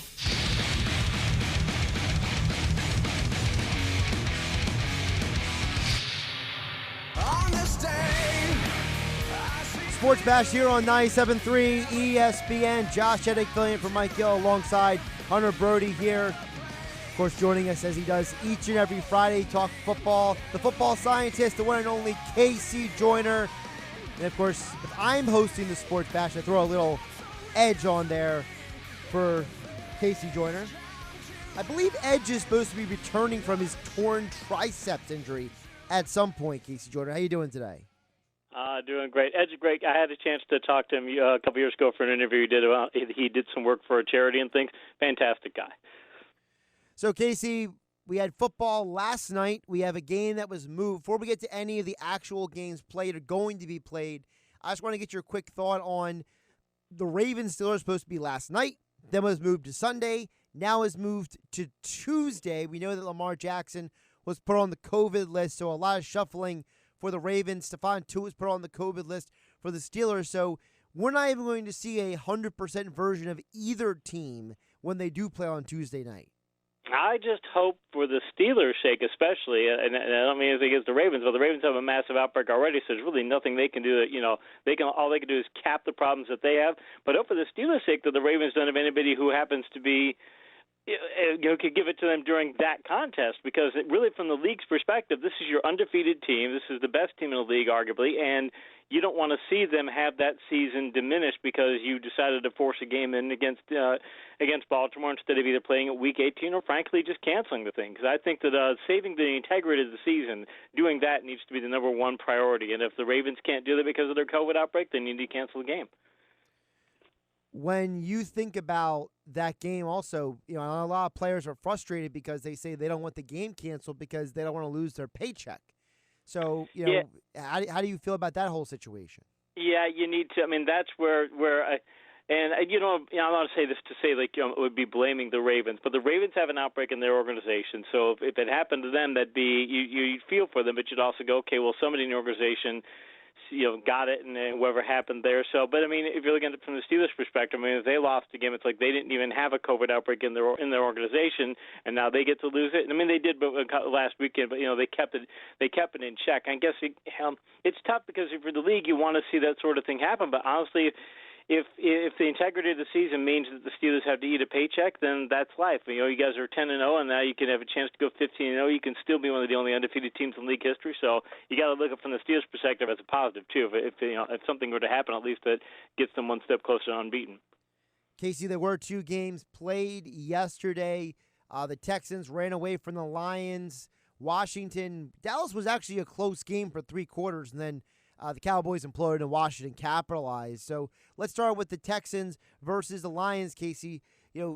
Deshaun Watson, 4 touchdowns. The Lions, they had a couple of shots. I mean, Adrian Peterson played well, but aside from that, the rest of the Lions team seemed like they didn't show up. The Lions have wanted to be Their front office has tried to build a team that's a power football team. Matt Patricia wants them to be a power football team. They want to power run the ball on offense and have that dominant defense, and it just hasn't happened. They've tried some of the same schematic techniques or similar techniques to what Patricia used in New England. It just doesn't work because they just don't have enough talent on that side of the ball, and they just can't play that type of game, and so they need to try and get in these high-scoring games. But you can't do that when you're missing Kenny Golladay and Danny Amendola, and you have that and Swift, and you've got them people out on offense. You're just not going to be able to get into that sort of contest. So I think Detroit, I think it's going to be the end of Patricia's reign there, and they're going to have to find somebody who can try to effectively implement that power game because he hasn't been able to do it. Washington got the victory, as we mentioned. They are now the leaders in the NFC East. Should they be the favorites to win now the NFC East? The way they've been playing of late, yes, because people, when they're looking at the East especially, people are looking at it's a terrible division. These teams are awful. And yet if you start looking at how the teams have been playing of late, like New York, they've been playing better of late. You look at Washington, they've been playing much better of late. And this is a much different team with Alex Smith under center. In fact, I say, imagine if Washington had Smith under center for the whole season. Is there another win or two there? Probably, and then you're talking an entirely different scenario for them. So I think they should be the favorite because the way he's been playing, he's the most consistent quarterback in this division, and that's a huge plus for them. It also seemed like Dallas got outcoached in that game. A lot of people are asking, how does Dallas punt in that situation, that bizarre, fake? It seemed like Mike McCarthy was just outclassed by Ron Rivera and his coaching staff yesterday. Is there a game where Mike McCarthy doesn't get outcoached? It seems to come up every single time. He makes these questionable decisions. His play calling in and of itself, the kind of schemes that he uses, they're very basic schemes. They're very simplistic schemes. He misses in a lot of areas. And I wondered, in fact, when McCarthy, when he was out in Green Bay, I remember posting on Twitter, I said, I don't think an organization is going to want to hire him. I know he's a Super Bowl winning coach, but I don't think they're going to want to hire him because he makes so many basic errors, and there's so many things that he does that it's like Aaron Rodgers rescued him because Aaron Rodgers can make any coach look good, and I wondered if a team would want to hire him, and when Dallas did, and people were like, oh, you see, he did get hired after all. I'm like, well, let's see how that goes. And McCarthy's now there, and we're seeing what Mike McCarthy is without Aaron Rodgers in his prime. And it's not a very good coaching job. And I don't look at any part of their organization and say, wow, they're well coached in this area, like motivation or things of that nature, and even number of factors. I'm looking at that going, if I'm the Cowboys, why am I not putting an end to this experiment after year one? Why am I trying this for year two? Because this is what it's going to be from here on out, more than likely. We'll dive deeper into the Eagles-Seahawks game with Casey on Monday night, leading you up to Eagles-Seahawks right here on 97.3 ESPN. Casey, a quick thought on the Eagles news that came out today. Lane Johnson done for the year. He says his ankle collapsed, so he's having basically his ankle rebuilt through surgery. Meanwhile, Jason Peters is going to be moved from left tackle to right guard. So a bunch of shuffling going on the Eagles line again. Yeah, it makes me wonder if they're going to be able to do some of the things they were doing last week, because last week was the first time, it may have been partially due to the opponent, it was the first time all season that you saw the Eagles start to do a lot of creative things in the offensive line. We're seeing short traps, long traps, wham traps. We're seeing just a lot of different variations on things that, because you can throw a lineman out there and say, hey, play zone, and they've got certain basic rules in place. Okay, they know if they know they're supposed to block, which you can pretty easily do in a zone scheme. It's simple to move somebody in there, but it's a simplistic scheme to defend too. So it was good to see them be able to get these more complex blocking schemes in there, and having all these shifts around makes me wonder if they're going to be able to keep that up, because if they got to go back to the simplistic approach, it does harm their running game. Casey Joyner here on the Sports Bash on 97.3 ESPN. Follow him on Twitter at Casey Joyner TFS for all your NFL and fantasy football all year long. Casey, let's jump one thought from every game like you do with Mike Gill. I'll do my best, my Mike Gill impersonation here for these one thought on every games here on the Sports Bash on 97.3 ESPN. Let's start with I think it's one of the more interesting games of the entire slate. Titans, Colts. That's the 1 o'clock game. Folks can hear it right here on 97.3 ESPN this Sunday. Colts won the first game. Can they win the second? Thing is, both of them are 7-3. Yeah, they're going in different directions. Colts have won 4 of their last 5. Their offense doing really well, 400 or more yards in 3 of those wins and 31 points in 4 of the other victories. The Titans, they've lost 3 of the last 5 because they can't put points on the board. They've only got 61 points in the 3 losses they've had those last 5 games. It makes me think that the Titans just can't keep up in a high-scoring contest, and Indianapolis can turn it into one of those. So I got the Colts in this one. Justin Herbert and the Chargers finally got a win last week. Now they travel to Buffalo to pay the Bills. Can they make it 2 in a row against the Bills team coming off a bye?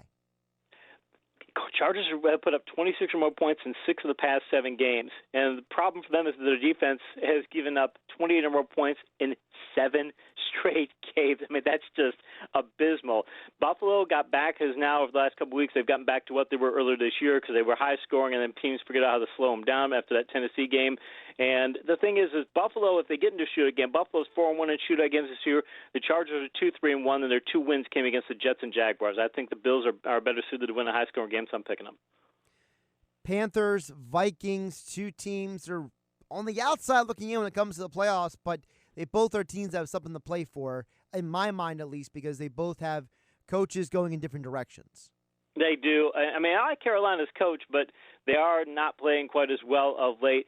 Minnesota, I mean, they had that bad game last week, and they've given up 350 more yards to an opponent on 8 occasions this year. That's not a Mike Zimmer-like team. Problem with Carolina is with CMC out, Mike Davis was very good, but he ran out of gas. That's the thing about bell cow backs is the best bell cow backs don't run out of gas. That's what makes CMC so great. His 300th carry will be just as productive as his first. Mike Davis is not a bell cow back, so he's wearing down. Their backups aren't quite as good. And the Panthers did great last week, but that was because Detroit had a bad offense, and it's not the case here. So I'll take Minnesota. Browns have had a couple of games in the sloppy weather at home. Now they get to travel to Jacksonville, where they hope it's going to be nicer weather when they take on Mike Glennon in the Jacksonville Jags.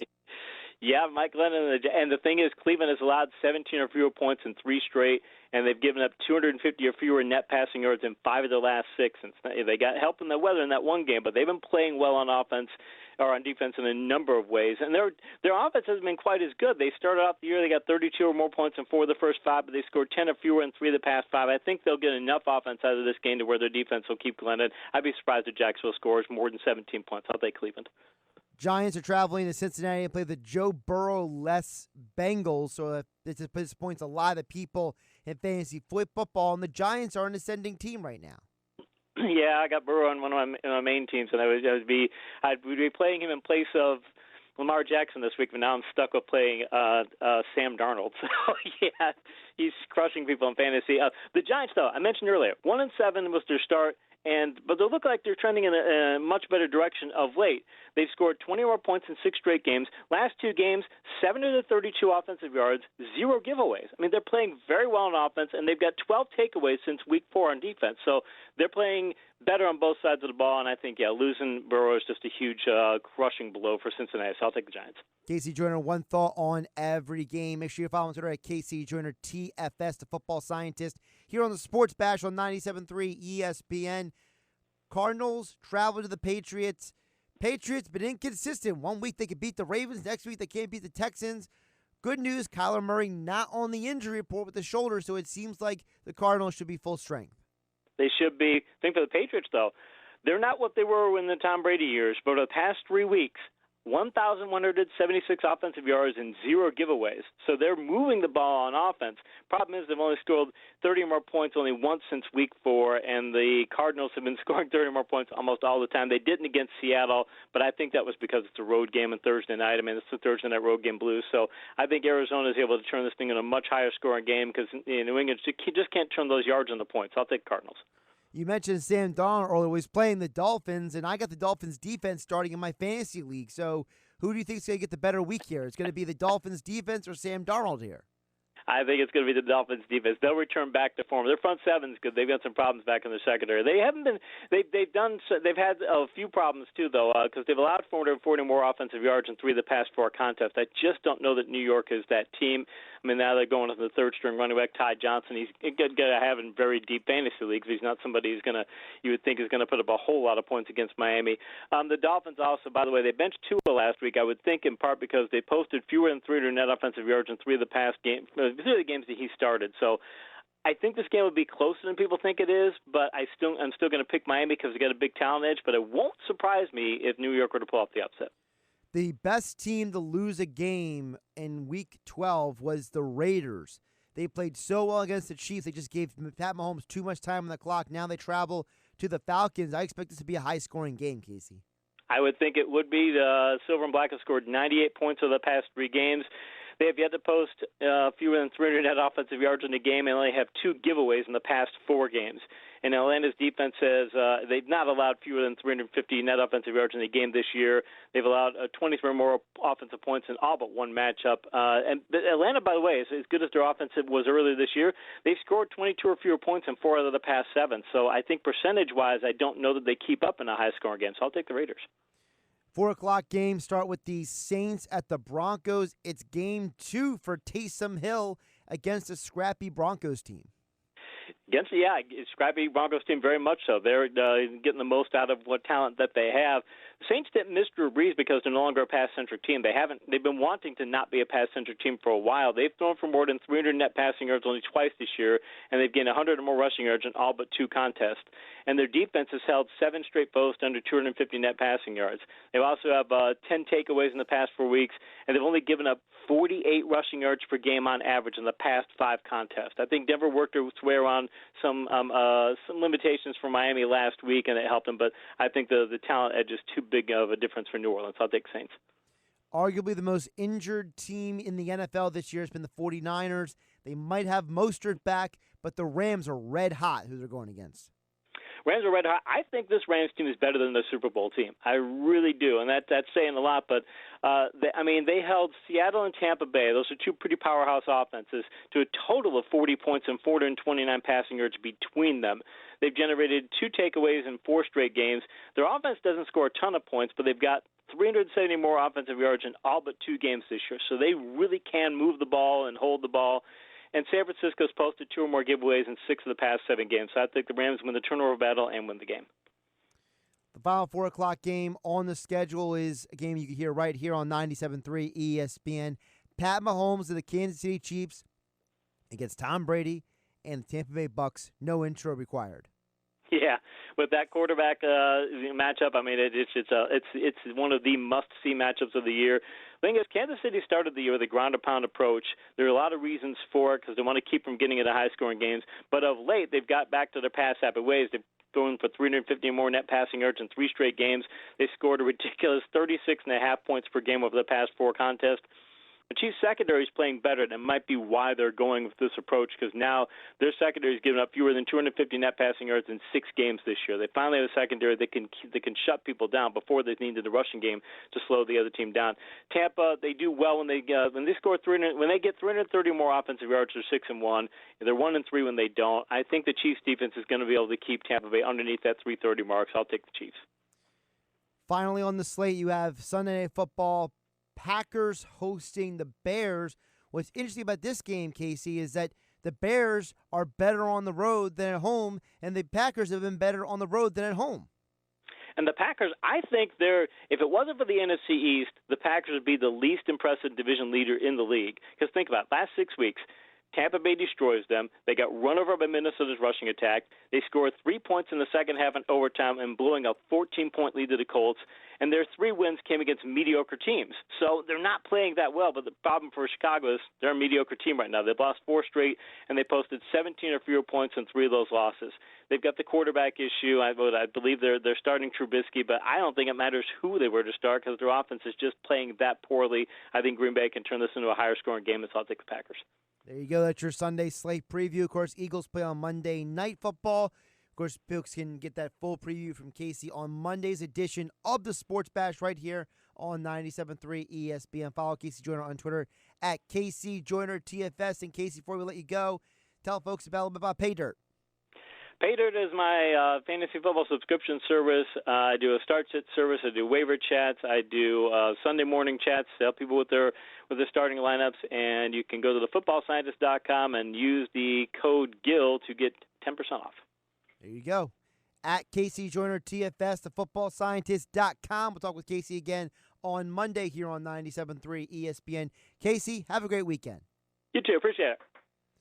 Josh Hennig here, filling in for Mike Gill on 97.3 ESPN, along with Hunter Brody here chatting up with you. We'll be here till 7 o'clock tonight as this is an amalgamation of the Sports Bash and Game Night here on 97.3 ESPN, being brought to you by Recovery Centers of America, drug and alcohol addiction treatment centers located both in Mays Landing, New Jersey, and Devon, PA. We got the 5 coming up next on the Sports Bash on 97.3 ESPN FM and the 97.3 ESPN mobile app powered by First Bank of Sea City. You ready for competition? It's time for 5 questions. 3 ain't enough, man. I need 5. Number 5 will always love you. I got 5 on it. 5 times. Now can you dig that? Special edition of 5 questions. No Mike Gill today. Of course, he'll be back after the holiday weekend on Tuesday. He's missing Thanksgiving, Black Friday, and Cyber Monday. It's a big, long weekend for Mike Gill, so you're stuck with me again on Monday with Broads. We'll be with the regular 2 to 6 on Monday. Game Night coming up next, another special edition of that, because this is the amalgamation. This is the blending of the Sports Bash with Game Night. It's a total fun show of basically 3+ hours of football and other random talk. Bros, you told me there's breaking Sixers news? Oh, yes. No doubt about it. Big time news. What's this news? Justin Anderson is returning on a 1-year deal with partial guarantees. He'll have a chance to earn a spot in camp. How about that? Does that move your needle? No. How about this, though? How about this offer, this fantastic deal from DraftKings? Let's see if this moves your needle. All right. All new players get a deposit bonus up to $1,000. You have college basketball, college football, NFL action. There's so much on the table. So if you download the top-rated DraftKings Sportsbook app now and use promo code 973 when you sign up, you're talking about a deposit bonus up to $1,000. Must be 21 or older. New Jersey only. Gambling problem. Call 1-800-GAMBLER.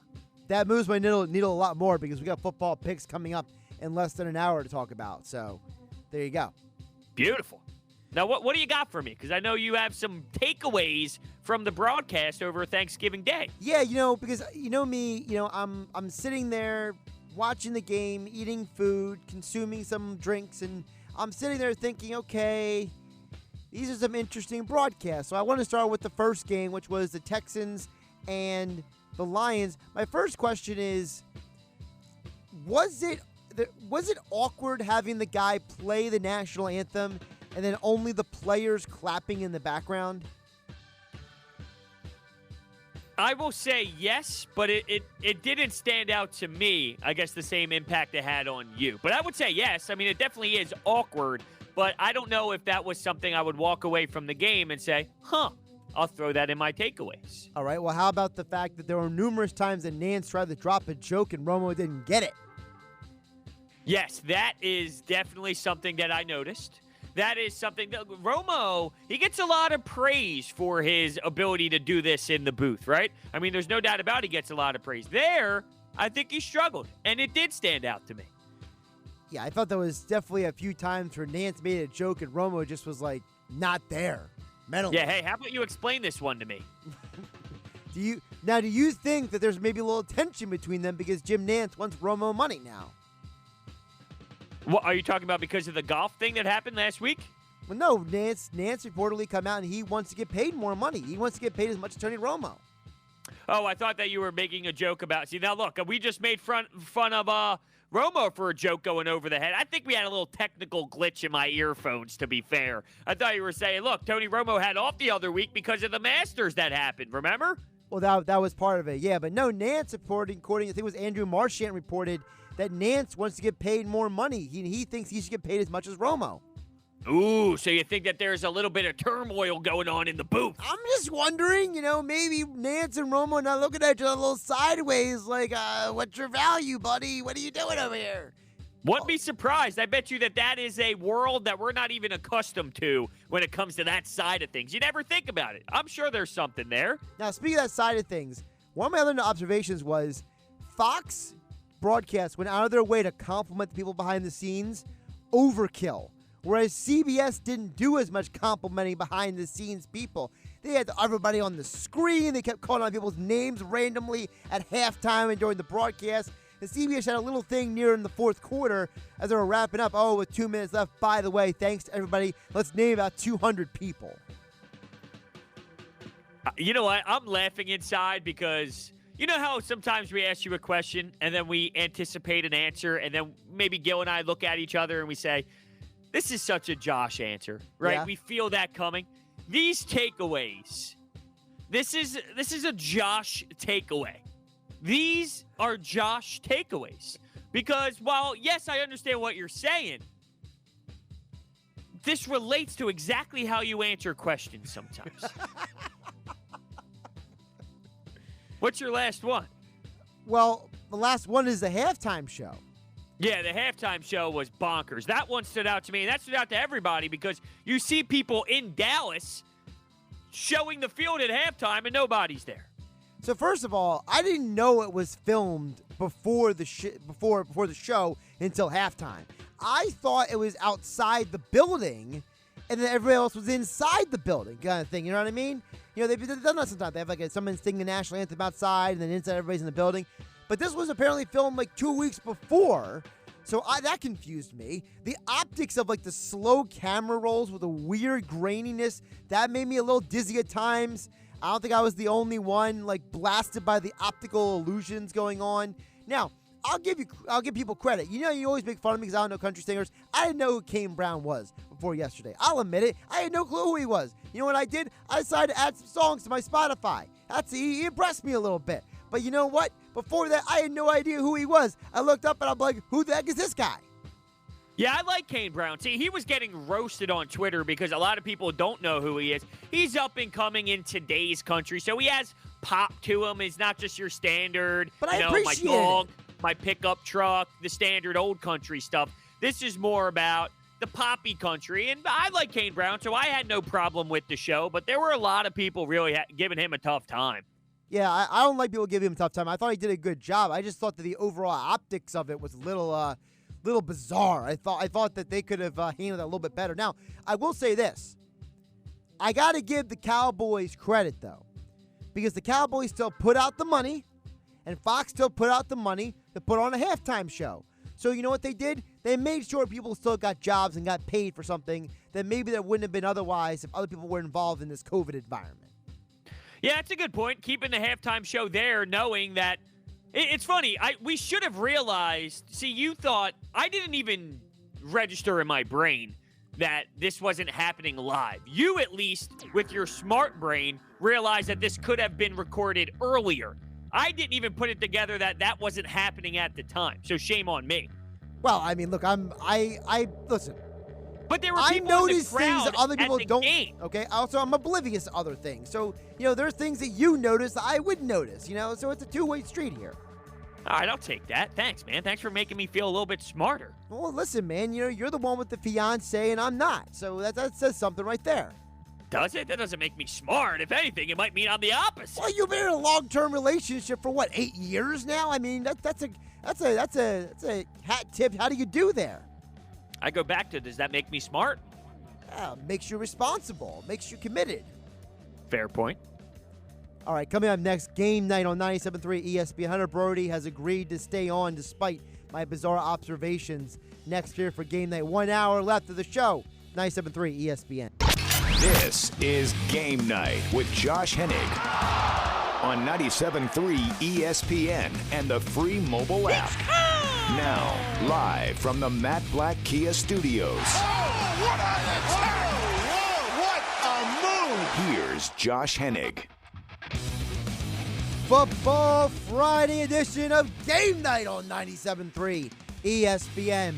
It's been a podcast for about 2-3 weeks because of high school football, but we're back and we're better than ever. And I'm just going to keep stealing lines from other people in the radio industry and say this is a wonderful day to be alive. Along with Hunter Brody, how you doing? I always wanted to be a part of Game Night. I would leave the sports bash, I'd be driving home, and I would listen to Game Night all the time. Now I'm a part of it. I mean, this is the best thing to ever happen. So we got you covered for one more hour here on 97.3 ESPN. Of course, we'll give the football picks a little bit later in the hour. We are currently 51-30 after going 1-1 yesterday. We hit the over in the Texans versus Lions game. We got the Cowboys game wrong because the Cowboys decided not to show up for their strength and conditioning coach who died. The dude died. They put decals on their helmets, and they don't go out there and play a real football game. No, they embarrassed themselves in the fourth quarter, and they choked. They did. That fourth quarter was abysmal. You know, there was a time where I thought, okay, Dallas is going to find a way. Alex Smith throws the interception, but Terry McLaurin does his thing defensively. Pretty wild play there. Really awesome to see.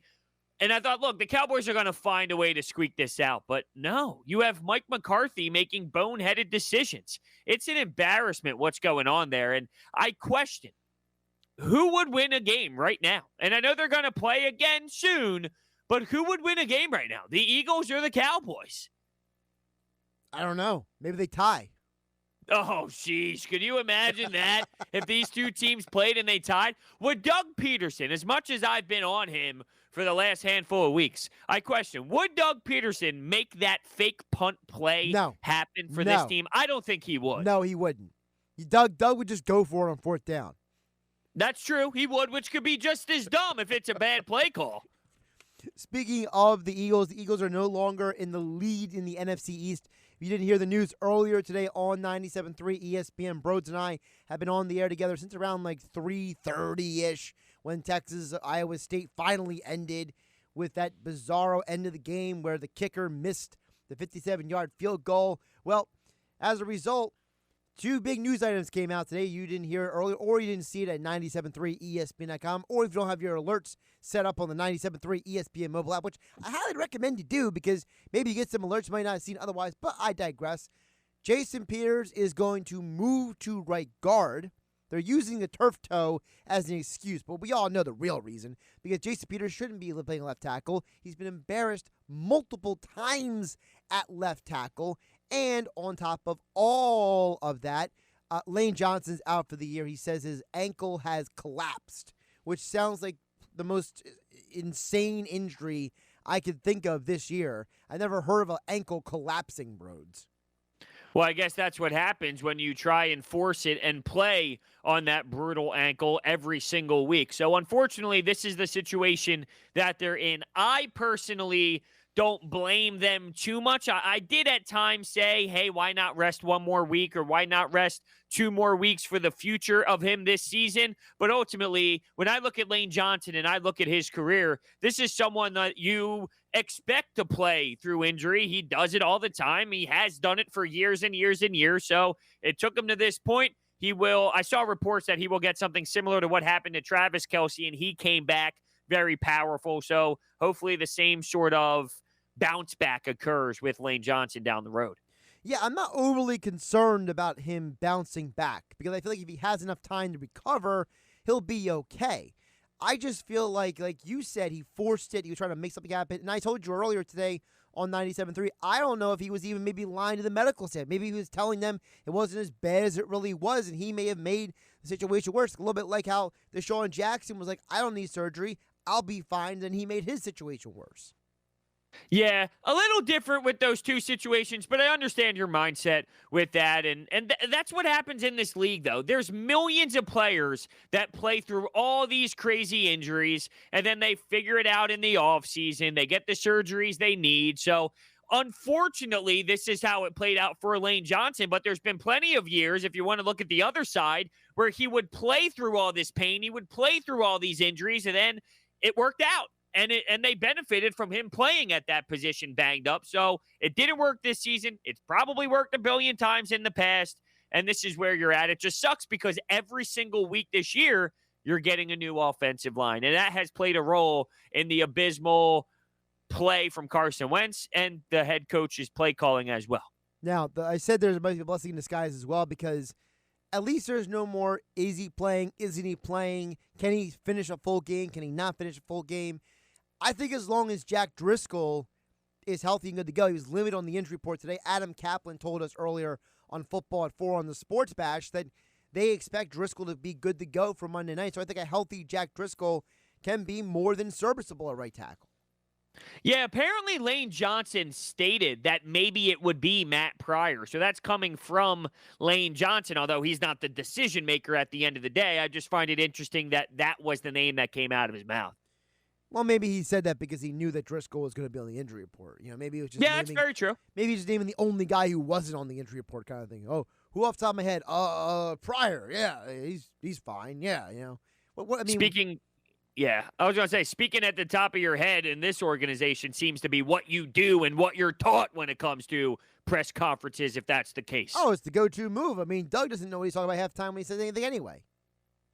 Josh, there's something that I can't get off my head when it comes to Doug Pederson, so I would love to get your thoughts on this. Please.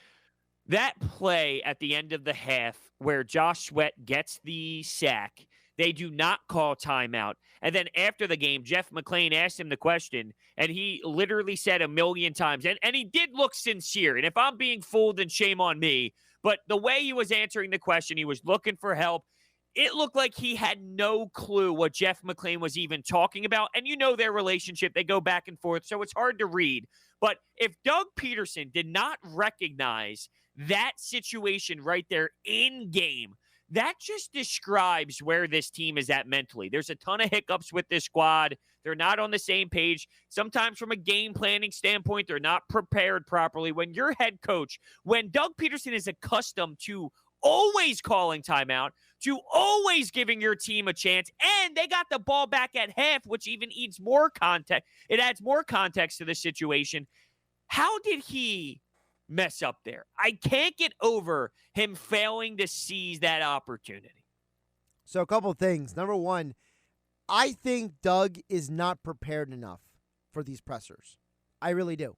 I think it's become very evident that Doug, I don't know if the PR staff isn't covering everything with him, or if Doug's not fully paying attention, or if Doug is, purposely doesn't care about certain subjects. I don't know what it is, but it just feels like Doug is completely unprepared for some of these questions. Because if you've ever noticed, we play the Doug Pederson presser on Mondays on the Sports Bash. How many times does he do this? Almost every time he's asked a difficult question, he does the lip smack and the long breathing sigh because he's trying to compose his thoughts, like he was completely, sideways by this question. And I don't know what the reason is, but it's a bad look. This organization, for whatever reason, doesn't seem to care about perception.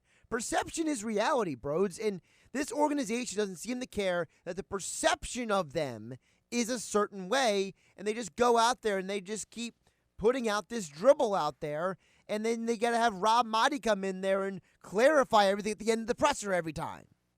Every single time. It's 2 times now where Rob Maaddi had to come in and save the day. That was the weirdest answer ever about Monday's matchup and if Carson Wentz was going to be the starter. He said, today on Wednesday, he's my starter. Well, what are you saying, Doug? Do you not recognize that you are opening the door for this topic to continue every single week? You are doing this. It's not the media's fault. It's not the fan base's fault. It's so simple for you to be the one to shut it down. And he does not do it every single week. Now, in the same press conference, he mentioned Jason Peters is our left tackle from this point on. He mentioned this is our left tackle. So he already moved to right guard. What does that say about him claiming at the end that Carson Wentz is our quarterback for Monday? Well, it was Wednesday. That's what. Right. It was Wednesday. So now that it's Monday, I guess it's not Wednesday, and it could change. But look, with or the it doesn't change. Line, it's just not Wednesday anymore. That's all. Yeah. If you really go back and listen to what Doug said, he said it in a way that was like, "Well, it's Wednesday." Okay, well, what does that mean, Doug? Clueless. He's clueless at times, Josh. It's killing me. And I wonder if they were thinking about. Look, I feel Wentz would start, but if things get ugly, it sounds like they're more willing to go in another direction. But with the offensive line play being different and not really knowing what you're going to get, would they throw Hurts in the mix with an offensive line this egregious on top of a limited playbook, so it seems? He's Hunter Brody. I'm Josh Hennig. This is Game Night on 97.3 ESPN. The PlaySugarHouse.com text board is open. 609-403-0973.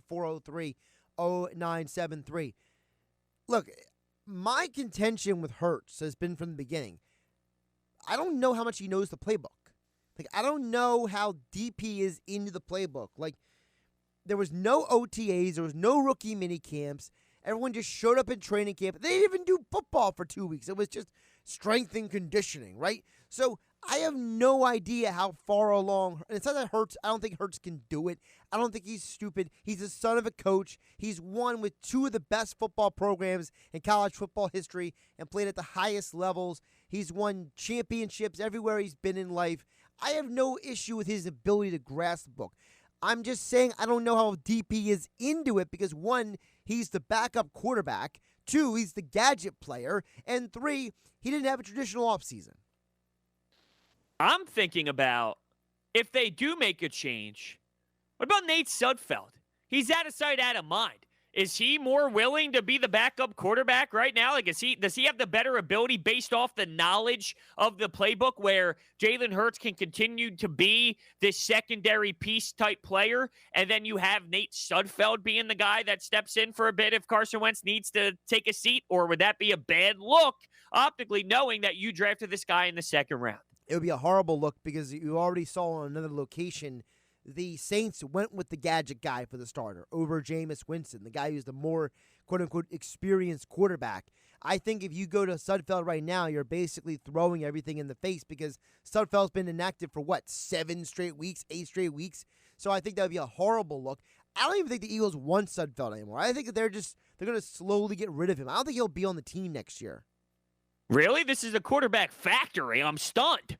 I don't think he'll be here. I think Sudfeld thinks that he's better than he really is. The Eagles know he's not better than he really is. And I think that the fact that they haven't played him much tells you that he's not as good as they hoped he'd be. And he's only on the roster because he's the only guy left who knows the playbook. And they're hoping for a real offseason next year so they could bring in a new guy to have a real veteran backup instead of Nate Sudfeld standing around with a hoodie on the sideline. I agree completely. I was definitely being sarcastic with the quarterback factory quote. If that was the case, we'd see Jalen Hurts with a little more pep in the step with this offense. Now, the other thing with Hurts is, and I know a lot of people have always been calling for, Wentz to be benched and all those people out there. I thought that, we mentioned Adam Caplan about his conversation with Joe Banner on the ITB TV show, and Banner brought up an interesting point. He said that he thinks that it's too late to bench Wentz at this point, that it's time to rebuild him.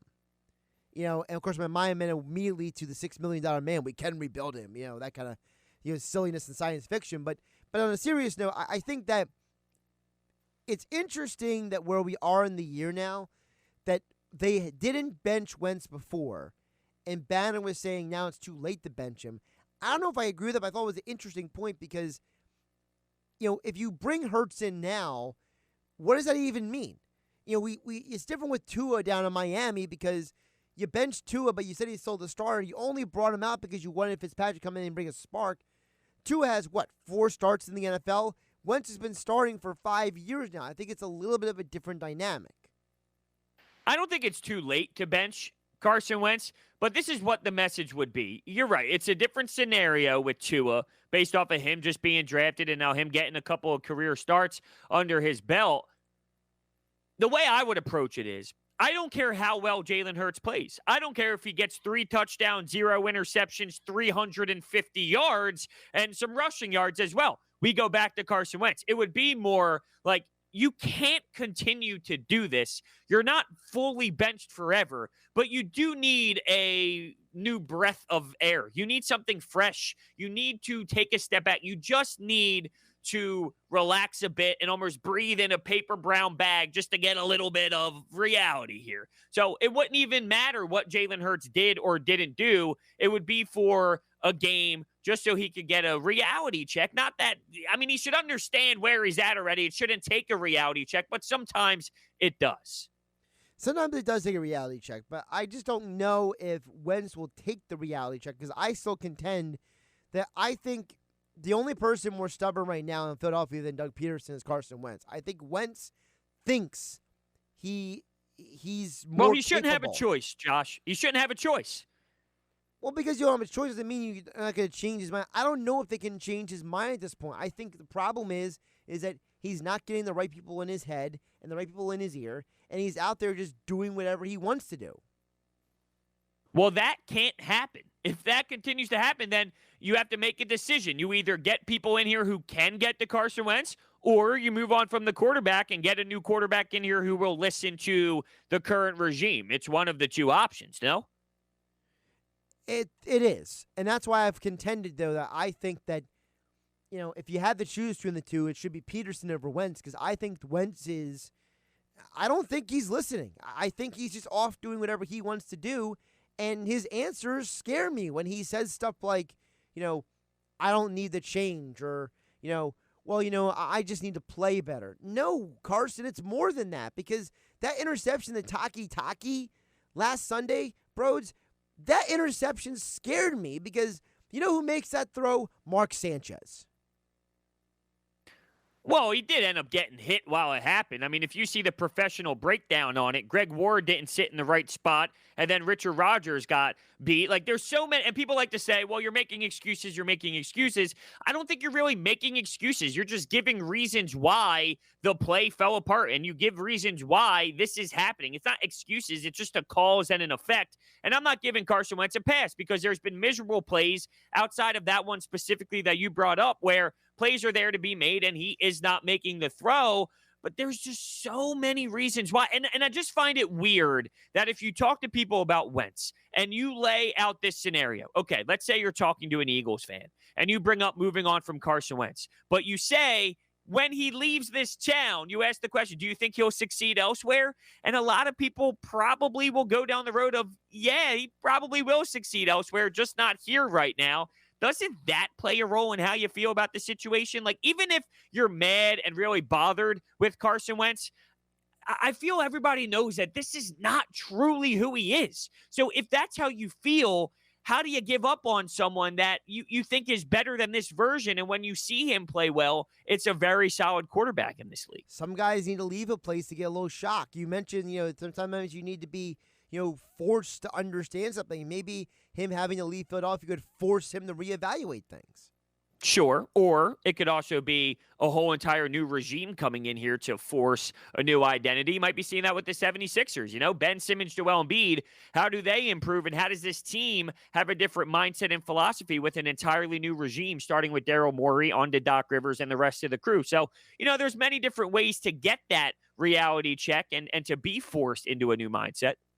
He's Hunter Brody. I'm Josh Hennig. This is Game Night on 97.3 ESPN. We'll check out the text board coming up next, 609-403-0973 for the PlaySugarHouse.com text board. Place your legal sports bets at PlaySugarHouse.com. Sign up now and they'll match your first deposit up to $250. Must be 21 or older to play. Gambling problem? Call 1-800-GAMBLER. 609-403-0973 is the text board. 20 minutes from now, we'll get the football picks for a Football Friday here on 97.3 ESPN FM and the 97.3 ESPN mobile app powered by First Bank of Seattle City. You're listening to Game Night with Josh Hennig on 97.3 ESPN and the free mobile app. Back here on Game Night on 97.3 ESPN. Josh Hennig along with Hunter Brody. We'll get to your text in just a moment at 609-403-0973. Want to remind you that Game Night is being brought to you by weightliftinghq.com. Listen, it's that time of year. Everybody's thinking about what am I going to get for somebody? Or what are you going to get for yourself? Maybe you want to get something for yourself for the holiday, right? Well, weightliftinghq.com can help you do all of that. And here's how. At weightliftinghq.com, the local company right here in South Jersey, they cater to fellow weightlifting and health and fitness enthusiasts. And they operate fully online and they deliver right to your home so you can work out from home. So whether you're somebody who wants to supplement your in-gym workout program, whether you're somebody who's wanting to only work out from home for 2021, or maybe you know somebody who keeps saying, I want to work out, but I don't have the equipment. Well, weightliftinghq.com has got you covered. High-end health and fitness and weightlifting equipment from bench and squat racks, kettlebells, dumbbells, cardio and fitness machines. Also accessories like heart rate sensors, fitness watches, resistance bands, and more. You can't beat their local customer service along with incredibly competitive prices. So check them out online right now at weightliftinghq.com and use the code RADIO10 at checkout for 10% off your entire order. That's RADIO10 for 10% off your entire order at weightliftinghq.com. It's the holiday season. Do something for somebody's health. weightliftinghq.com. I know, bros, you used to deal with somebody who used to work out in the house, so I know you're understanding about the situation. Of course, that's right. The jeans and the boat shoe look. We have not brought that up in quite some time. Yeah, well, I didn't forget, so. Well, that's something you can't forget. It's literally borderline murderer. Speaking of borderline, we got a text in here, and I'm completely confused by it. First of all, shout out to Joey D, who texted earlier in the show. We appreciate Joey D always listening from Ventnor. But this other texter texted in, and I'm completely confused about this text. On 609-403-0973, the PlaySugarHouse.com text board, texter chimes in and says, how many wins would the NFC East have if Bruce Arians and Mike McCarthy weren't coaching Tampa and Dallas? I am completely confused. Can you repeat that one more time, please? I had a glitch in the earphones. How many wins would the NFC East have if Bruce Arians and Mike McCarthy weren't coaching for Tampa and Dallas? So how do you feel about this naturally? Well, first of all, I have no idea what he's talking about because the Bucs beat the Giants. And that's the only NFC East team they've played. So I'm confused what he thinks happened with Bruce Arians. And doesn't Mike McCarthy coach in the NFC East? So are you saying, are you inferring the Cowboys would have more wins than they do now? I feel like the texter kind of missed the bullseye here. Maybe we can get some clarification on a follow-up if the texter is still listening. Maybe he turned us off as soon as we didn't read his text immediately when he texted. I don't know, but we'll find out. Text back in because I want a little more clarity because, like I said, the Bucs beat the Giants. So I'm not fully sure what you're inferring with Bruce Arians. And Mike McCarthy, it's not all Mike McCarthy's fault. I mean, yeah, he had a horrible game yesterday, but he lost his starting quarterback, Dak Prescott. If Dak was still the quarterback, I think the Cowboys would be a much different team, would they not? Yes, absolutely. I do wonder, though, because you watch Mike McCarthy, right? And you hear a lot of the conversations around him when you had Casey Joyner on. You brought him up, and he kind of chuckled and said, when doesn't this guy get out coached? So there's a lot of conversations about Mike McCarthy. He's a Super Bowl winning head coach. And now, look, I am very angry with Doug, but I'm not screaming to get this guy out of town right now. But Mike McCarthy won a Super Bowl, and people laugh at him right now. Are we witnessing a very similar situation with the head coach here in Philadelphia? No, and the only reason I say no is because Mike McCarthy won with a future Hall of Fame quarterback, and Doug Pederson won with Nick Foles. I think it's a little bit different. Yeah, I'm with you. I see what you're saying, but at the same time, it's not like you can have a lot of success with the way the Eagles did it. And I hate to say it this way, but it just felt like the football gods had the Eagles winning the Super Bowl that year. And that's not to take away from anything Nick Foles did or Doug Pederson did or Wentz did or Vitae did, what anybody did, because what they did, they had to go out there and do it. But didn't it just feel like they were destined to win that season? So I'm not trying to take away anything from people when I say that, but at the same time, it did feel that way. Maybe. I mean, I'm not denying what you're saying. I just feel like that we don't have enough time separated from it, right? Like, they went to the playoffs 2 times after winning the Super Bowl. Maybe if Alshon doesn't drop that ball in the Saints game, we don't know what happens, right? If Carson Wentz doesn't get blasted in the back of the head on a dirty hit by Jadeveon Clowney, we don't know how deep the Eagles could have gone last year. So I feel like we need a little bit more time. Like, we have the fortune of having 10 years removed for Mike McCarthy, and we have 20 years removed for Brian Billick, and 13 years removed for John Gruden. Like, we have time removed for those other one-and-done coaches, right? Whereas we don't have enough time removed, I feel, for Doug Pederson yet. That's a good point. I want to bring something up that Moshe and I were talking about on a little pod we did, Motion Broads, on Sports Talk with Broads. So he brought up the fact that when you look at the Ravens, when you look at the Saints, when they fell off a bit after a Super Bowl championship, whether it's 7 and 9 seasons or some bad seasons from Baltimore, it was ugly at times, but it wasn't 3 wins. We're talking 7 wins.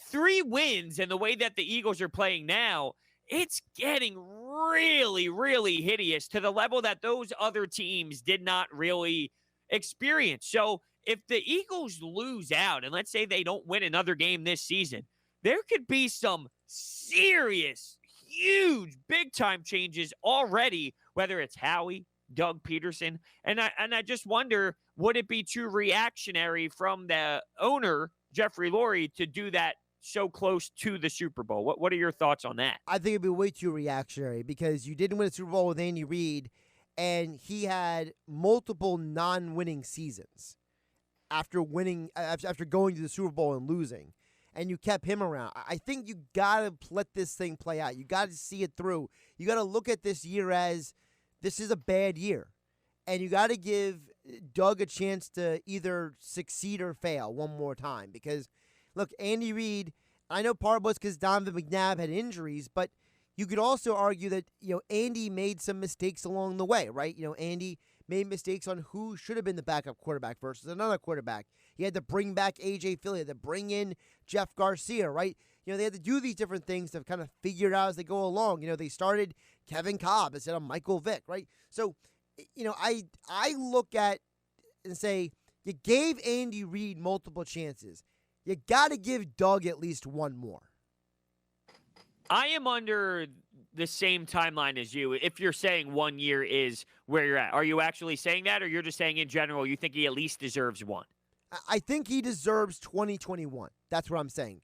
Doug deserves the benefit of the doubt to get through this bizarro 2020 that we're all suffering through, go into 2021 and start fresh, and then evaluate and compare 2021 to 2020, and then do a little, all right, we gave you another year, let's see what it looks like. I would agree with you. Now, here's where I'm going to be disappointed. I feel Schwartz is gone. I just feel like that's like the simple move. He'll be the move this year to make change happen, even if it's not the defense's fault and you're seeing the struggles with the offense. But I just wonder if it continues to go down this road. Let's say the Eagles win 4 games, right? 5 games. I'll give them 2 more wins somehow. They get 5 victories, and the offense looks this bad for the rest of the season. If they fire Jim Schwartz, what's the message? I have Only no Jim idea. Schwartz. I have no idea what the message would be, because I don't think Jim Schwartz is the problem right now. Jim Schwartz is not going to fix or hurt the problems on the offense. I would agree with you, but it does feel like it's going to be Jim Schwartz as the major change. Now, you might get some of these offensive passing coordinators and these a million assistant coaches. You might see some different moves there, but if we're talking about the big 3 in Howie, in Doug Pederson, and in Jim Schwartz, if they fire just Jim Schwartz just to make a change there, even if the offense is the bigger issue, I don't know what exactly that does. It doesn't fix the issue. Now, are they going to go back to a conventional offensive coordinator? I don't know. Is that going to change Doug Pederson's mindset and philosophy in a game? I really don't know. Not if he's the one that's going to be calling the plays at the end of the day. So it feels like Jim Schwartz will be the scapegoat, and I don't know how that's going to satisfy this fan base. I don't have the same feel of that as you do, but I think the guy who should be fired is Press Taylor. Okay, but I will say this. I wouldn't be mad, but it feels like a micro move or another move like that where, yes, you did make that move and that will satisfy some, but is that really why they're in the position that they're in now? It might be. You hear a ton of rumors on the way that he treats Carson Wentz. So, sure, it might be, but I don't know if that's enough. I think it's enough because of the fact that there's one person in Wentz's ear all the time, and that's Taylor. And if Wentz has regressed this much, I have to first blame the guy in his ear before I blame anybody else for this season. Because to me, if Carson Wentz is not leading the NFL in turnovers, this team has at least three more wins. Maybe, but I always go back to, and you hear Gil and I go back and forth on the Sports Bash every single Monday through Friday from 2 to 6 p.m. here on 97.3. If the coach calls a different game for Carson Wentz, if he's rolling him out of the pocket more, if he's doing things that benefit him and his skill set, you might not see the 3 turnovers a game. Maybe it's 1. Maybe it's only 1, but could that be the difference in winning the game?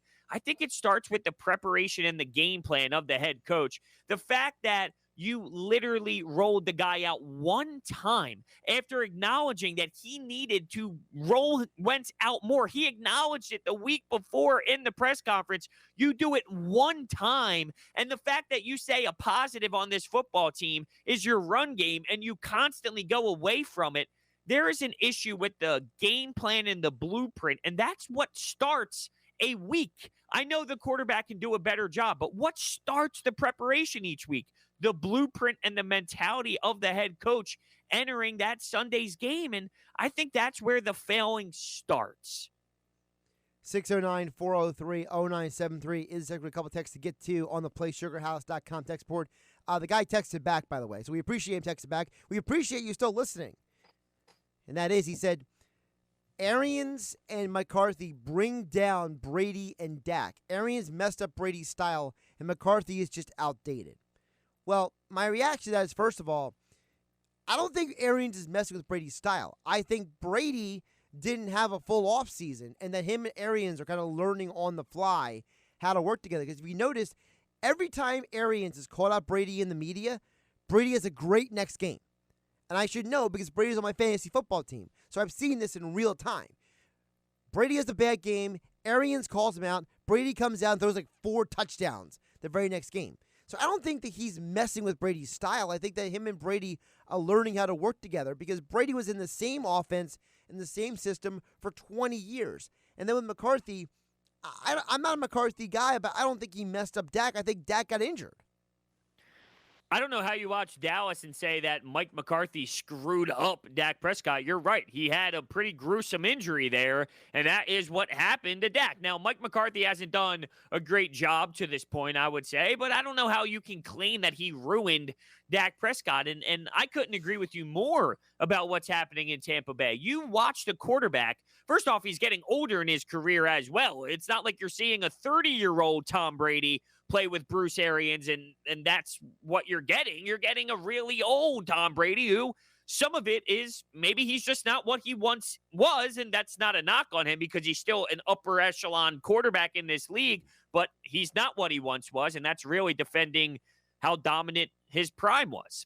You're seeing a quarterback play with a new head coach for the first time, and there is a lot of adjustments being made, and there's a lot of weapons. It's not really an excuse to have a lot of weapons, but you got Mike Evans, you got Antonio Brown, you got Gronk. How do you work with all of them to satisfy their needs as well? I think there's a lot in play, and I don't know if it's necessarily the coach ruining Tom Brady. Before we hit the break, I want to get one more text in here from Lee in Buna at 609-403-0973. Lee says, whose call was it to run Philly? It was Nick Foles. When you see it and review it, it was Foles suggesting, so would the view of Doug be different knowing it wasn't his call and if they didn't win the game without that call? Look, I think that Lee in Buna brings up a good point that, yes, Foles suggested it, but it was still in Doug's playbook. And it's not like Doug had called a different play. Foles said, no, we're opting out of that play. It's not like Foles went to the line of scrimmage and said, kill, Philly. No, he went to Doug on the sideline and said, and they asked, they were having a conversation, what do you think? Philly. Want to do Philly? Okay, we'll do Philly. Like, it was kind of like an open conversation, bros. It wasn't that Foles overrode Doug and Doug's decision would have been bad because we don't know what Doug's call would have been. I have heard that a lot. I have heard a lot of the Doug haters, and right now I classify myself as one of those, but I'm a Doug hater who is not screaming for him to be fired this very instant. I think that there is 2 different ways to be a Doug hater. There's different tiers, if you will. I do think, though, that it is overblown saying, well, he didn't really call it.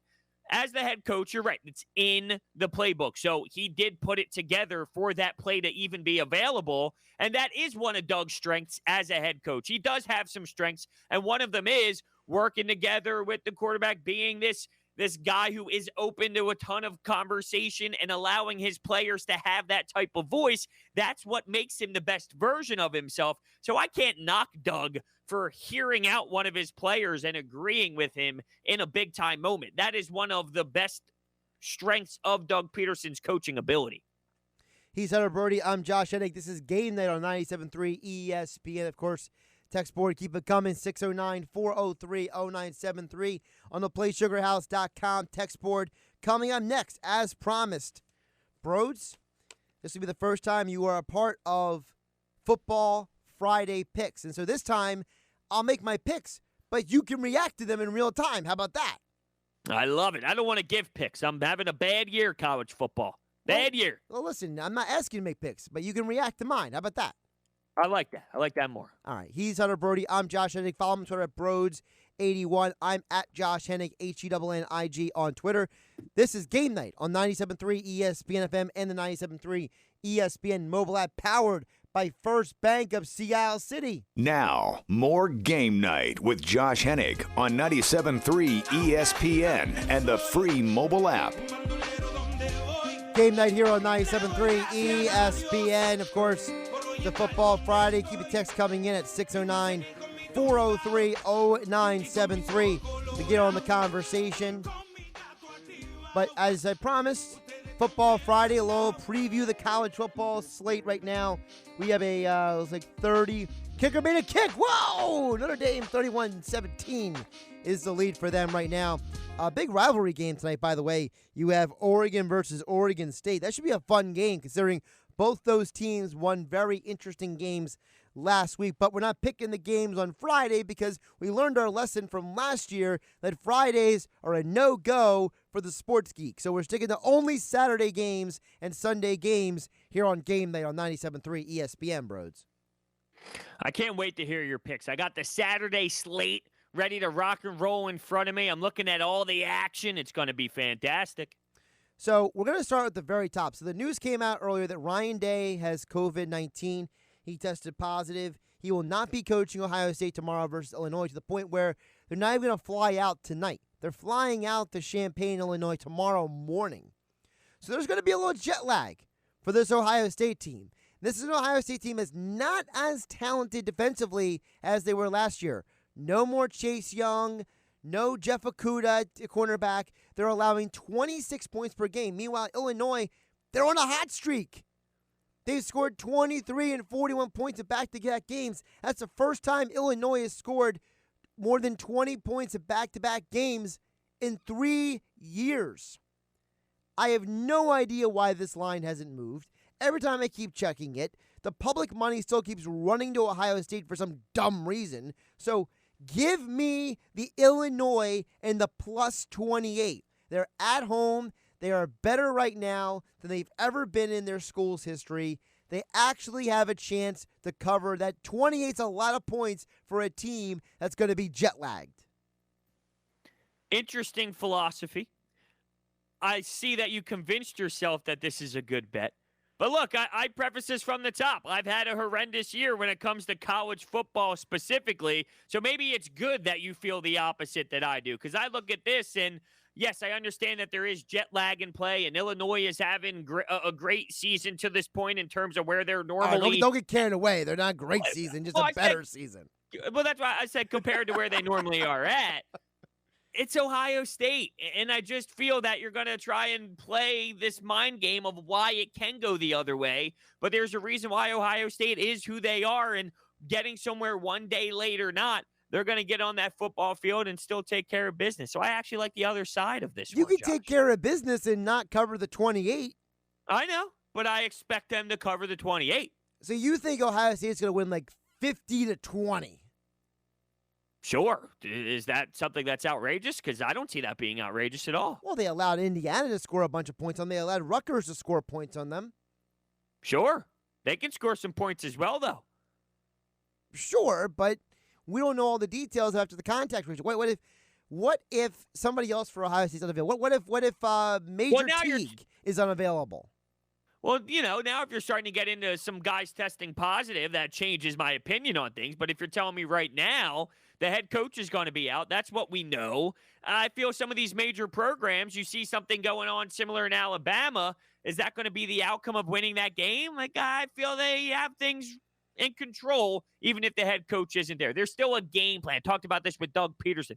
There's a blueprint and a game plan from the jump that these two individuals, Nick Saban, Day, are going to put into place where they can execute that even if they're not there on the sidelines. Well, we'll get to that game a little bit later.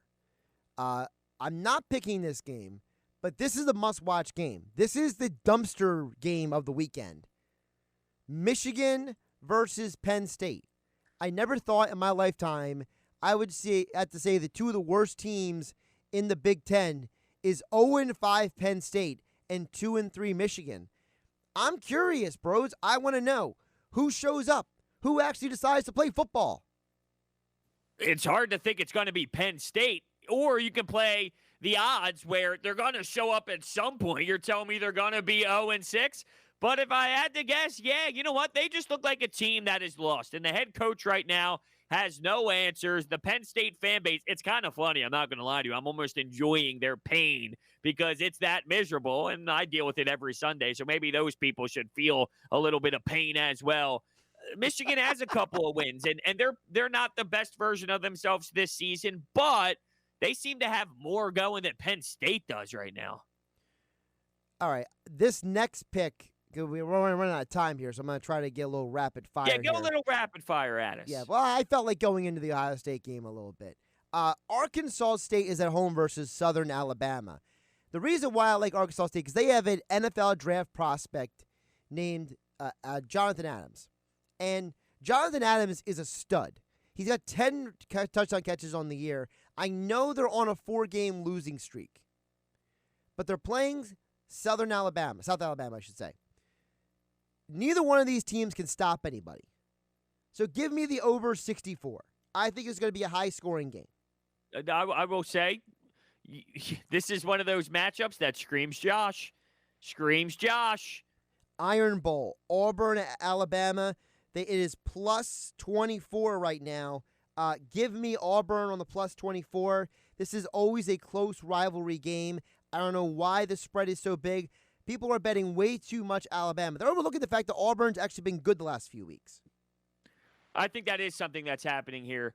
I do like Alabama. Obviously, they are a powerhouse. But I feel Auburn is getting disrespected, and they shouldn't. If you watch them actually play, there's something there, and they can compete. Nick Saban, though, how much stock do you put on his loss if you're going to put a lot of stock in what's happening with Ohio State? I'm also going to go the over on the Egg Bowl game, a huge rivalry game between Mississippi State and Mississippi. Look, neither one of these teams can stop anybody, right? So give me the two crazy coaches going head-to-head with each other in that game. I'm going to go over in that game. I'm taking the huge over. I know it's some books 67, some books it's 69. I don't care. Give me over 69.5, even if you have to go there. You think those coaches are crazy? Well, they're mad scientists when it comes to offense. How about that? Right. All right, he's Hunter Brody. I'm Josh Hennig. We'll see how I do with my impromptu picks when we talk again on next week. Have a great night, everybody. I'll be back on tomorrow after Billy Schwein in the locker room at 12 on 97.3 ESPN.